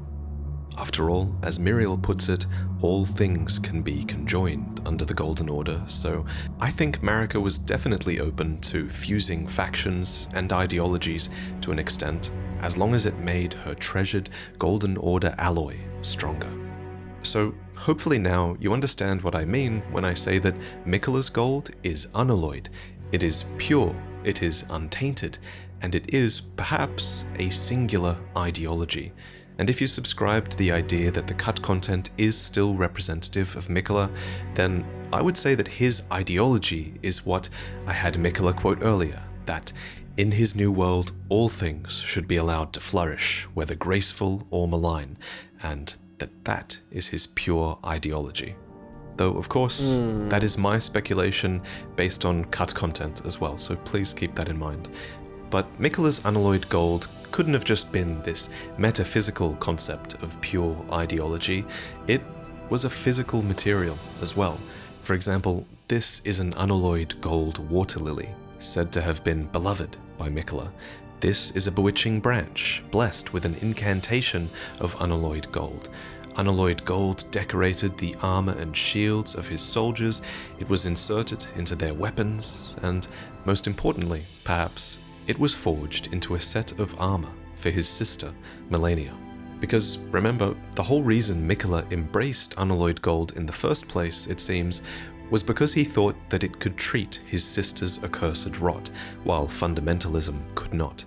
And he was right, for Melania's scarlet rot is no mere disease, it's literally the divine essence of an outer god, and Melania is its vessel, that will one day bloom into a true goddess. But unalloyed gold is one of the few materials in the game that can ward away such meddling of the outer gods. Another example are the mirror helms, like the one that EG wears, which literally reflects the influence of the outer gods. And personally, I think the reason that unalloyed gold inhibits the meddling of the outer gods is because it is a pure metal and potentially a pure ideology. But if that's not enough reason for you, then Quelaag actually has a great video where she breaks down potential reasons at a chemical level. But at any rate, reasons aside, Mikola crafted needles of unalloyed gold, which could be inserted into the tortured flesh of one afflicted by rot to alleviate their suffering and forestall the effects of the rot. And true to the needle's descriptions, the outer god of rot isn't the only one affected by this. Our character actually uses the final version of this unalloyed gold needle to subdue the outer god of frenzy, which is something you might want if you decided to be a terrible person and burn down the world. Anyway, when we first find Mikola's needle, it's been broken, snapped in half, and picked up by a commander at the very center of the Scarlet Swamp. But once this needle has been prepared, we can give the golden needle to Millicent, proving that it does indeed work to forestall the rotting sickness, to remove pain and nightmares from the afflicted. It is, after all, lovingly crafted by Mikola himself. Well, this is a marvel indeed. The work of a true artisan, a meticulous, bold craftsman who grasps the essence of life. In crafting these needles and pursuing unalloyed gold, Mikola is attempting to save his sister from her affliction. It seems like this objectively good deed, which is a rare sight in Elden Ring, especially for a demigod whose strengths have been known to tip them towards madness, and that is what makes Mikola such a pure and likable character in Elden Ring. So it's no wonder really that Melania venerated her brother. She is a character of undefeated prowess, and she's an Empyrean, no less. And yet, she dedicated her blade to Mikola, and Mikola alone, for she believes that he possesses the wisdom, the allure of a god, and that he is the most fearsome Empyrean of all. The story of their bond and duty to one another is legendary, and that's something that becomes quite clear when we explore Mikola's Halig tree and see these statues depicting their embrace all around. And if you were one of the many defiled outcasts in Elden Ring, you too might have felt inspired by this story, and you might have felt inclined to earn Mikola's favor and make the long pilgrimage towards your salvation, towards the distant divine Halig tree and its brace that was Mikola's domain. Caramba, Mikola. So first, what even is the Halig tree? Well, it's pretty obvious that it's a sort of Erd tree. For one, Erd tree avatars have clearly emerged from it, which they only do in order to protect the Erd tree's own offspring. And then there's the Halig tree knight armor, which confirms that the Halig tree ultimately failed to grow into an Erd tree. And one thing I've been wondering is, when exactly was the Halig tree planted then? If we knew when, then we might be able to guess at its purpose. Was it planted before or after the shattering of the Elden Ring? Because when the Elden Ring was shattered, golden seeds flew from the Erd tree, scattering across the various lands as if life itself knew that its end had come. These seeds create these little illusory trees and likely spawned the minor Erd trees as well, so I think it's a fair assumption that Mikola might have planted the Halig tree from an Erd tree seed. And if that was indeed the case, then it should have happened after the shattering, for before that, the Erd tree was considered perfect and eternal, and it wasn't even believed that Erd tree seeds could exist. But on the flip side, the golden epitaph sword that we mentioned earlier likely existed before the shattering, as it was created to commemorate Godwyn's death, and this sword displays the Halig tree sigil when its weapon art is activated, so one could infer that the Halig tree must have existed at this point too, right? So I guess it's always possible that Mikola somehow procured an Erd tree seed before the shattering, or simply grew it from his own being, as he is a scion of the Golden Bough after all. But whatever the case, Mikola clearly decided that growing such a tree was important, and he even went so far as to water it with his own blood.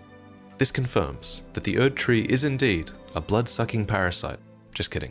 Sort of. I mean, you have to admit, it is pretty disturbing that an Erd Tree could flourish in such a manner. But this does lead us to the final question, which is, why was the Halig Tree planted? What was the point of it? And at the end of the day, the main reason is always going to be because it's like the Erd Tree. It's natural to compare them, and the item descriptions seem to want you to compare them as well. The Erd Tree is this enormous icon of power and faith in the lands between, so evoking that and inspiring worship is clearly a valuable thing. But the Erd Tree was only really an icon of faith in its later years. Before that, it was a symbol of abundance, with light as warm as the gentle sun that could gradually heal all those who bathed in its rays. But perhaps most importantly, during this time of abundance, it would drip sacred dew, sap or tears that could bestow blessings, form crystal tears, and even be embedded into talismans.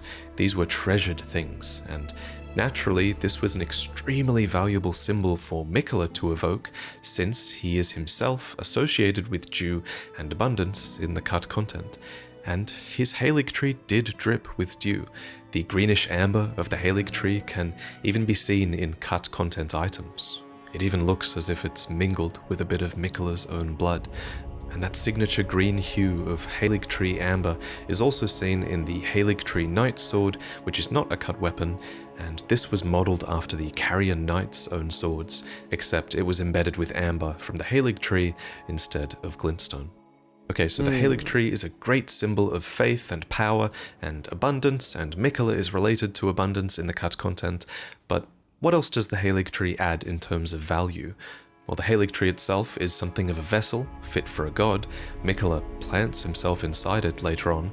Melania returns home to it, and speaking of it being a home, many other creatures have made their home within the tree, and within the brace that supports it as well. And I guess you could also argue that the Halig Tree might be a sort of a tool to be used. After all, Marika puts the Erd Tree to use in such a way, using its roots to absorb people after their death, and perhaps even its branches to rebirth life. And then the Erd Tree is later used as a prison, with thorns that are almost entirely impenetrable. But I don't think Mikola planned to use the Halig Tree in such a way. Perhaps the biggest difference between the Halig Tree and the Erd Tree is that the Halig Tree was built in a largely inhospitable region. It is extremely difficult to reach, and unlike the Erd Tree, it might not really be designed for the benefit of the vast majority of the world. As it stands, the Halig Tree strikes me as being more like the Painted World from Dark Souls. It's a place for the outcasts, the heretical, and the malign, not to mention the low and the meek, who are specifically named in the description of the Sacred Crown Helm. While many of the Scarlet Rot Afflicted seem to be here because of the eventual decay of the Halig Tree, I think that there are a number of refugees here that would have been here before that, namely the Misbegotten, the Crystallian, these astray mages of Raya Lucaria, and of course Loretta, who deemed this place to be a great haven for the despised Albinaurics. The second generation Albinaurics even carry a weapon called the Ivory Sickle, which reads, "These weapons are evidence of their dedication to the Halig Tree, despite never having entered its presence." And we really don't find a single Albinauric within the Halig Tree. I'll admit, I do find this a bit strange. You do find quite a few Albinaurics so close to the Halig Tree. It's a bit strange to me they don't go just that little bit further. The reason given for the first generation of Albinaurics not being at the Halig Tree is given by Albus, who says that their faded legs are the reason for that. But yeah, we find them defending Mikola and his Halig Tree all the same at the Ordina liturgical town, which takes us to the Halig Tree via a puzzle within an Everjail. The word liturgical means relating to public worship, and this town is fittingly filled with many statues of Mikola sitting alone, cradling what might have become the Halig Tree back when it was still just a sapling. I also find it interesting that the Halig Tree is never called out as competing with the Erd Tree, or never called out for housing all these undesirables. Perhaps the House of the Erd Tree was happy to see ungraceful folk leave their lands. Perhaps the Halig Tree was extremely well hidden from everyone and they didn't know. Or perhaps Mikola could just get away with it because he was beloved by all. For example, the Bewitching Branch is an item that you can create from Mikola's lilies, and it is blessed with an incantation of unalloyed gold and reads, "The Empyrean Mikola is loved by many people. Indeed, he has learned very well how to compel such affection." And that second part that says he has learned how to compel affection, to me that's saying that Mikola is very good at knowing how to inspire others' affection to his own advantage. And nowhere is this more clear, I think, than at Castle Sol.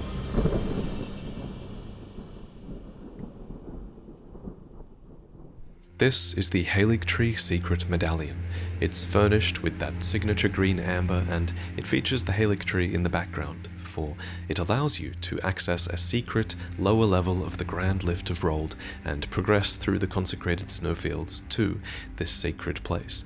Having both halves of this secret medallion is therefore extremely desirable, for the medallion has another name. It's called Mikola's Favor. Mikola's favor can be yours. Sakura. Slaughter. Slaughter. Slaughter. The all-hearing slaughtered. But alas, it was for naught. But all you need do is snatch it from the big pot. Gideon is the all-hearing man in this dialogue, and he slaughtered an entire village just for one half of this medallion, but he did not find it in Albus's possession. But Ele you não can, sabia do and pote. the other half is at Castle Sol, right before a nameless phantom who says this: "Lord Mikola, forgive me. The sun has not been swallowed. Our prayers were lacking. Your comrade remains soulless. I will never set my eyes upon it now. Your divine Haligtree." So this phantom seemingly has, or I guess had, one half of the medallion, and yet he laments that he will now never set eyes upon the Haligtree. To me, this suggests that Mikola might have been withholding the second half of the medallion from him, or that this phantom believed that he could solicit the second half of the medallion from Mikola and make it to the Haligtree if he achieved his goal here at Castle Sol and basically earned Mikola's favor. But what exactly was supposed to happen here at Castle Sol? What does it mean when the phantom says, "The sun has not been swallowed, our prayers were lacking, your comrade remains soulless"? It means, I think, that the residents of Castle Sol and Mikola were attempting to restore the dead soul of Godwyn the Golden. And just to refresh your memory, when a fragment of the Rune of Death was used to kill Godwyn, it was also being used at the exact same time to kill Rani, and since they perished at the same time, Rani lost her body, and Mikola's demigod brother, Godwyn, perished in Sol alone. And despite this death seeming so final, Mikola clearly believes that some sort of ritual performed here could restore the soul of his comrade. For example, here's some more dialogue from a different phantom that reads, "O great sun, frigid son of Sol, surrender yourself to the eclipse, grant life to the soulless bones." But the question is how? How does that work? How does an eclipse restore life to Godwyn? Now you can just take Mikola at face value and trust that he knows what he's doing, or we can try to learn as much as we can about the eclipse and see if we can reason out the mechanism behind this process. So at Castle Sol, we find the Eclipse Shotel, which reads, "Storied sword and treasure of Castle Sol that depicts an eclipsed sun drained of color. In Sol, the sight of an eclipse inspires a dreadful awe, preventing an onlooker from averting his gaze." The most important part of this description, though, is the part that says it's the storied sword of Castle Sol, as this proves that the veneration of the eclipse here goes back a long way. But what does an eclipse represent? So, according to the Eclipse Crest shields, the eclipsed sun, drained of color, is the protective star of soulless demigods. Honestly, I think calling it a protective star is kind of the closest we come to understanding the mechanism here, because you could reason that a protective star might be a sort of outer god that lends them power, though that is just speculation. The description goes on to say that the sun in eclipse is said to be the symbol of the wandering mausoleum where the soulless demigods slumber. So note that it says demigods plural here. Now, this could be because the wandering mausoleums come to house many demigods from a gameplay point of view, because you can take their remembrances here, but it could be a word that is slightly lost in translation, as the Japanese version of the word demigods does not specify whether it's a plural or whether it's a singular word. So my take on this is that I think the wandering mausoleums became necessary when Godwin died. I think that the mausoleum was intended to be a resting place for him initially, but then also for any future demigods, as all of a sudden all of their true deaths had become possible as well, with the theft of a fragment of the Rune of Death. The Mausoleum Knights themselves are these headless soldiers who behead themselves, willingly following their master into death. As such, they become these headless spirits, tied to the land so that they might better defend the walking mausoleums. They also carry eclipse-crested shields, and the eclipse is said to aid the Mausoleum Knights by keeping destined death at bay. It is their symbol, and by keeping destined death at bay, maybe it's helping to keep their souls tied to the land. We could speculate for a long time on how the eclipse has this power, and I've done my best. Maybe other people have a better take on it, and maybe you guys do in the comments, but in the end, it's simpler just to trust that Miquella knew what he was doing with the eclipse at Castle Sol, where he wanted to block out the sun and restore Godwin's soul. All that said, we can't trust him too much, I guess, because it's important to remember that this ritual failed. According to this phantom, the sun was not swallowed. And I guess the protective star of the soulless demigods did not listen to their prayers, and it did not appear. But it is really fascinating to learn that such a thing might even be possible. That Godwin, whose soul seems to be as dead as Rani's body, might actually not be. So if his soul is somewhere, then where has it fled to? A part of me wonders, if his soul is lost, then maybe it's lost within a dream. One theory I did come up with regarding the mechanism by which Godwin's soul is brought back by the eclipse is that his soul might be brought back by bringing about a sort of artificial dusk with the eclipse. That's because those who live in death are called the Duskborn, after all, so there is an association between night and death, to be sure. And there's also an association between death and sleep. For example, when you pursue Fia's questline, you use her as a medium to enter Godwin's deathbed dream, which is an entire dreamscape where the dragon Fortisax is futilely fighting against the death in his companion. And then there's Roger, who speaks this line of dialogue as he is on the precipice of succumbing to Deathroot. Maybe I should tell you. Lately, I feel I'm on the precipice of falling into a deep, fathomless slumber. He does say he's about to fall into sleep. So, in conclusion, a realm of death does seem accessible through dream, and I think this is the perfect time to mention that Miquella has an alter ego. Some say she is a comely young girl. Others are sure he is a boy. This is where we have to talk about the enigmatic figure named Saint Trina. Saint Trina. Pog. Eu cheguei aqui. Perhaps the biggest in-game clue about Saint Trina's true identity is Trina's lily, which bears this undeniable resemblance to Miquella's lily of unalloyed gold. Its description reveals that it is a symbol of faith in Saint Trina, dulls the senses, preventing agitation. Naturally, it can be used to craft a bunch of sleep-afflicting items like Saint Trina's arrow, which states that the sweet oblivion of sleep can become quite the habit, and it tells of the priests of Saint Trina who use these arrows to spread their teachings, though the Japanese description seems to specify that these were more of a tool used for their rituals. So it's largely left to your imagination as to what rituals these priests might have been performing, though I will mention that it seems Saint Trina might actually be able to be found somewhere within sleep. This is suggested by Feather's cookbook, which reads, "A record of crafting techniques left by a man who was utterly captivated by Saint Trina. He continued the search for her in his slumber." We get a side profile of her in the hilt of St. Trina's sword, which hints at that flowing, astray hair that she has, and then we get a much better front-on view of this feminine adult form upon St. Trina's torch. The carvings depict St. Trina, but in adult form, somewhat unnervingly.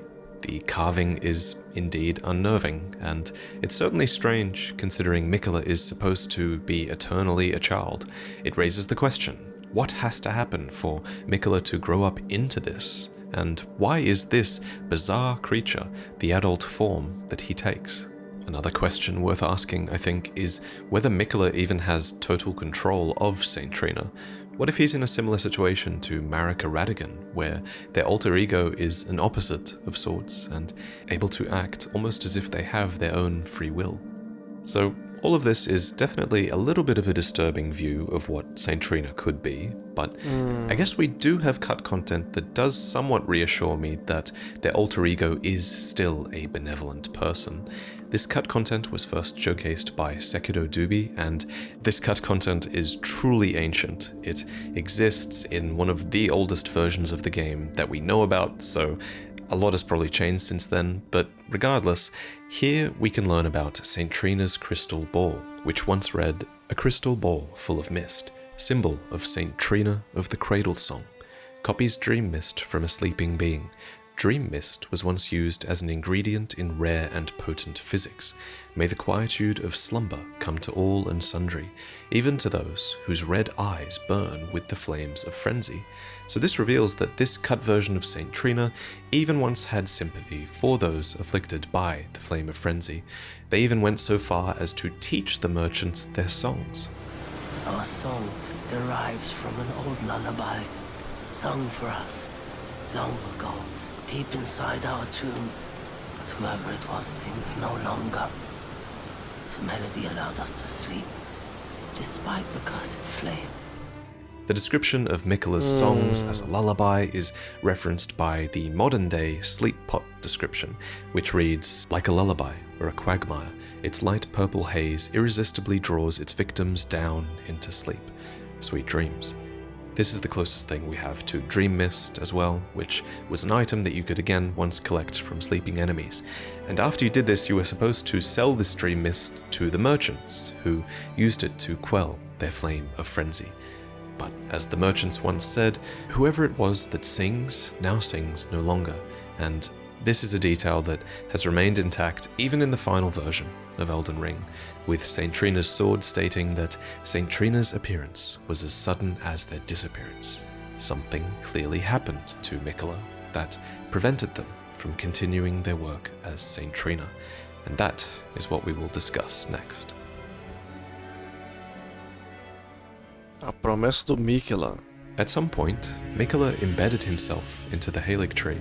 Why he did this is never explicitly stated, but I think we can make a good attempt at puzzling it out.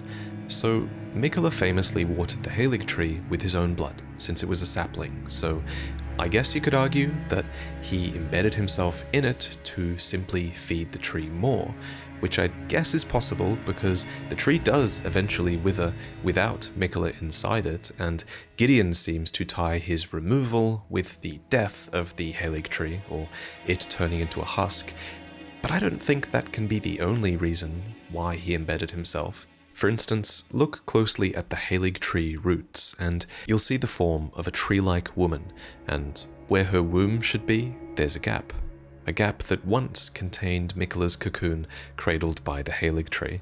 Now, either Miquella was attempting to fuse into and become this woman-like figure, who might even be the adult form shown on St. Trina's torch, or there was a rebirth occurring here.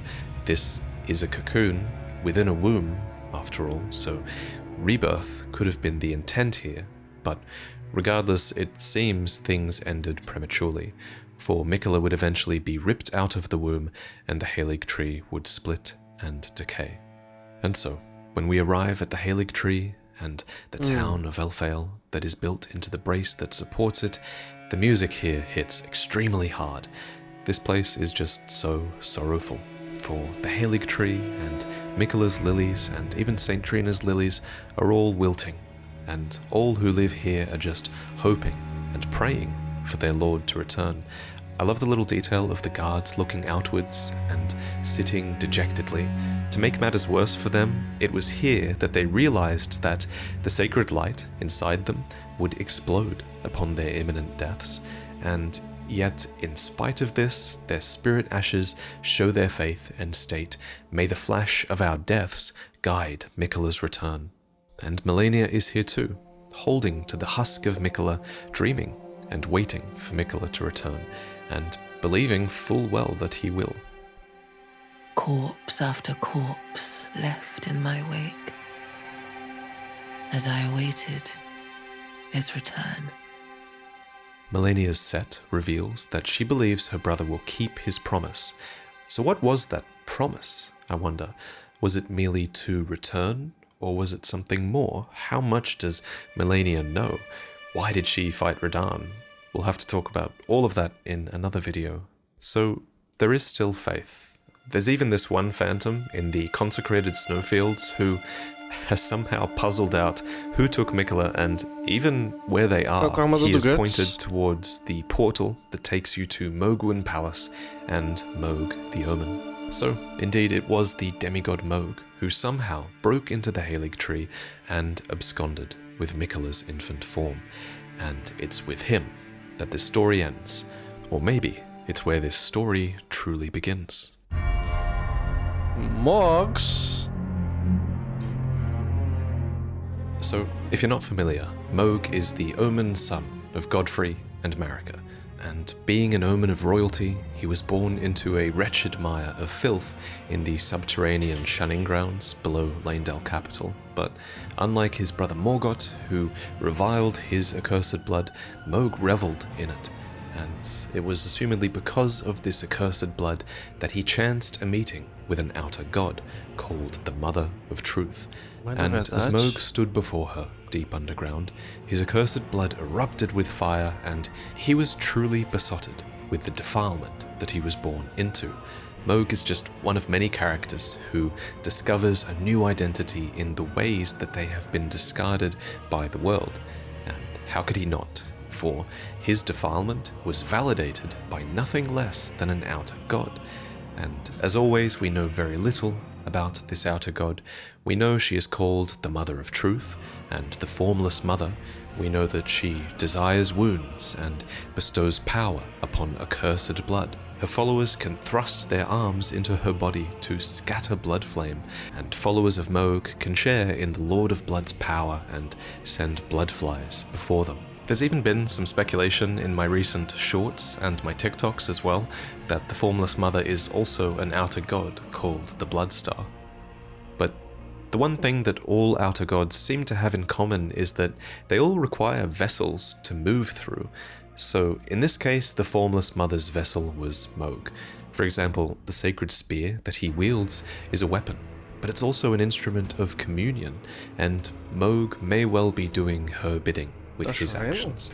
These actions included him starting a new dynasty called Mohgwyn, deep below the earth, in the grounds of these ancient dynastic remains.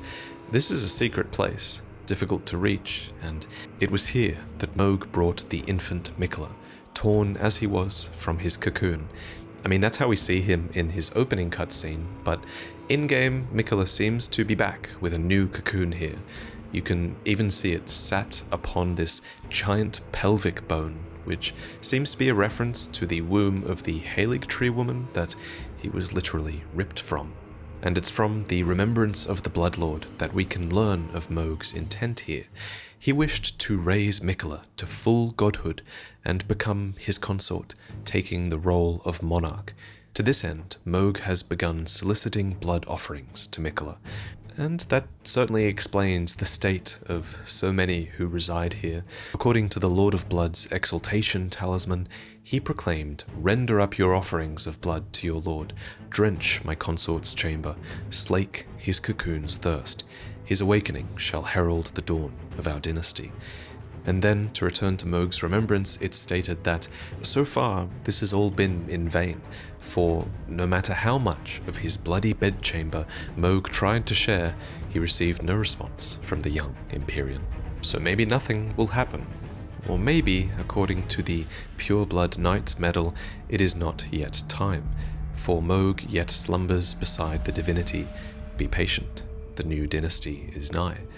What do you think? I mean, it's kind of hard to know. Even Gideon has no clue. But something does seem to be happening to Mikola in there. He has clearly grown, for one, since being taken, so maybe his adult form is manifesting? And personally, and this is really speculation, but this reminds me a lot of Berserk, which we know Miyazaki is always inspired by. Spoiler warning, really, you should watch that show, but there's this moment at the very end of the first chapter where Griffith betrays his companions in this sacrificial ceremony of carnage and bloodshed in order to be inaugurated and reborn as a god within an egg of sorts. This really reminds me of that. It also reminds me of a scene with Griffith where he allows himself to be abused, basically, in order to get what he wants. So I wonder, what if this was also what Mikola wanted? We know that he is extremely proficient at compelling others to love him, and Moog is clearly enraptured. We know that Mikola is an Empyrean prodigy, and we know that his sister, who knows him best, has total faith that he will return. So you'd think he's still in control of the situation somehow, but that could be a part of the tragedy, and Mikola, this benevolent being, might not have predicted this at all, and is now being completely taken advantage of. Or maybe he did intend to be taken, but he's going to get more than he bargained for with the Mother of Truth. Or maybe Mikola's fate really is long gone. There's one other thing I want to mention. There is this place called Mikola's Hideaway in the Altus Plateau, and here we can loot Amber Starlight, which Celovus mentions is the very fate of a demigod. Clearly, since it's here, you'd think it's Mikola's fate, right?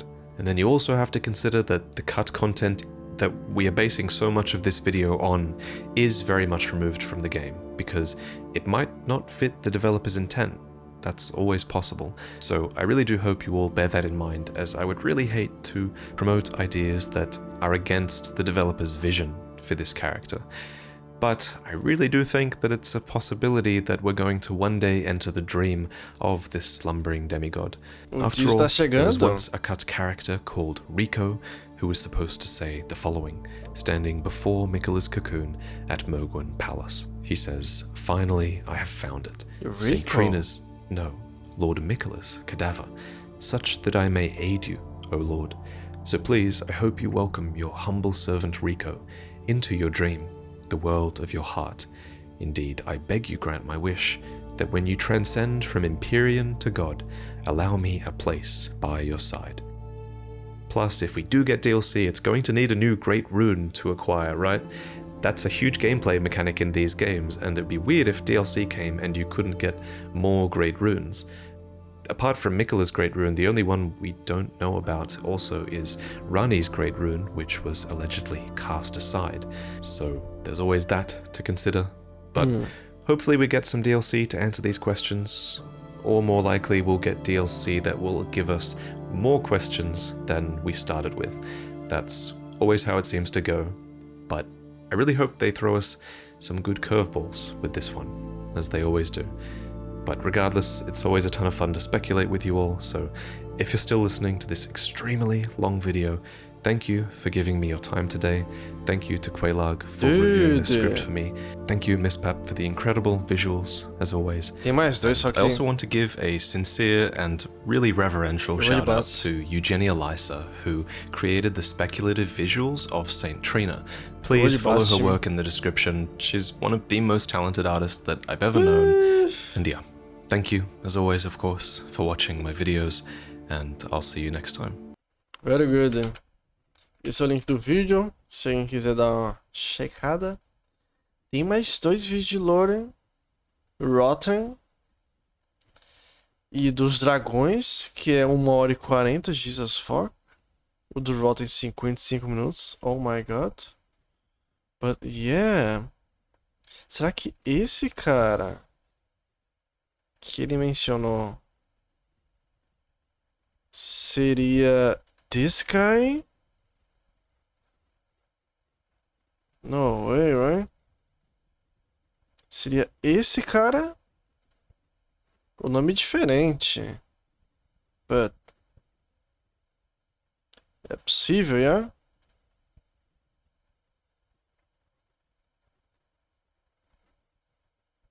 Rico. Aqui o nome dele é diferente. Qual é o nome dele? Mesmere. Come now, touch the withered arm, and travel to the realm of shadow. I will not be far Seria behind. Rico Mesmere? May we meet again.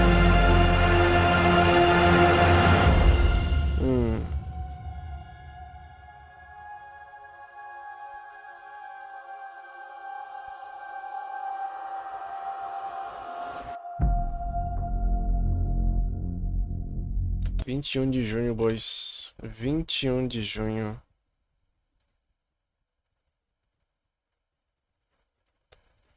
Um, dois, três, quatro. 4 meses. Hoje é dia 21.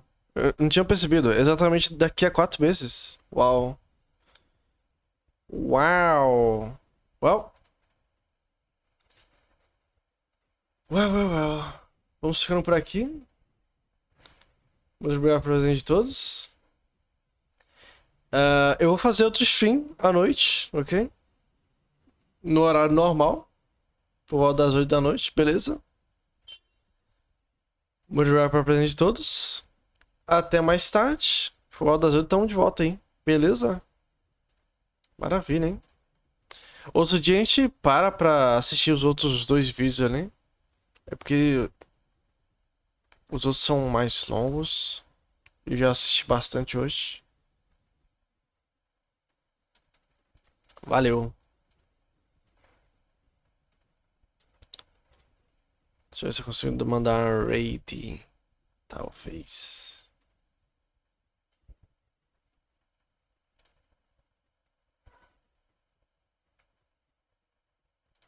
Bateu o calor. Pera, lançou a nova DLC do Kakarot? Pô, a gente pode jogar à noite.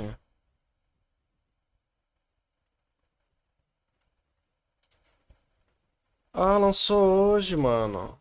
Tá, beleza, vou botar pra baixar. A gente joga mais tarde. Maravilha. Tá chovendo aí? É isso. Mais tarde jogamos a DLC, nova DLC do Dragon Ball Z Kakarot. Maravilha. Perfect.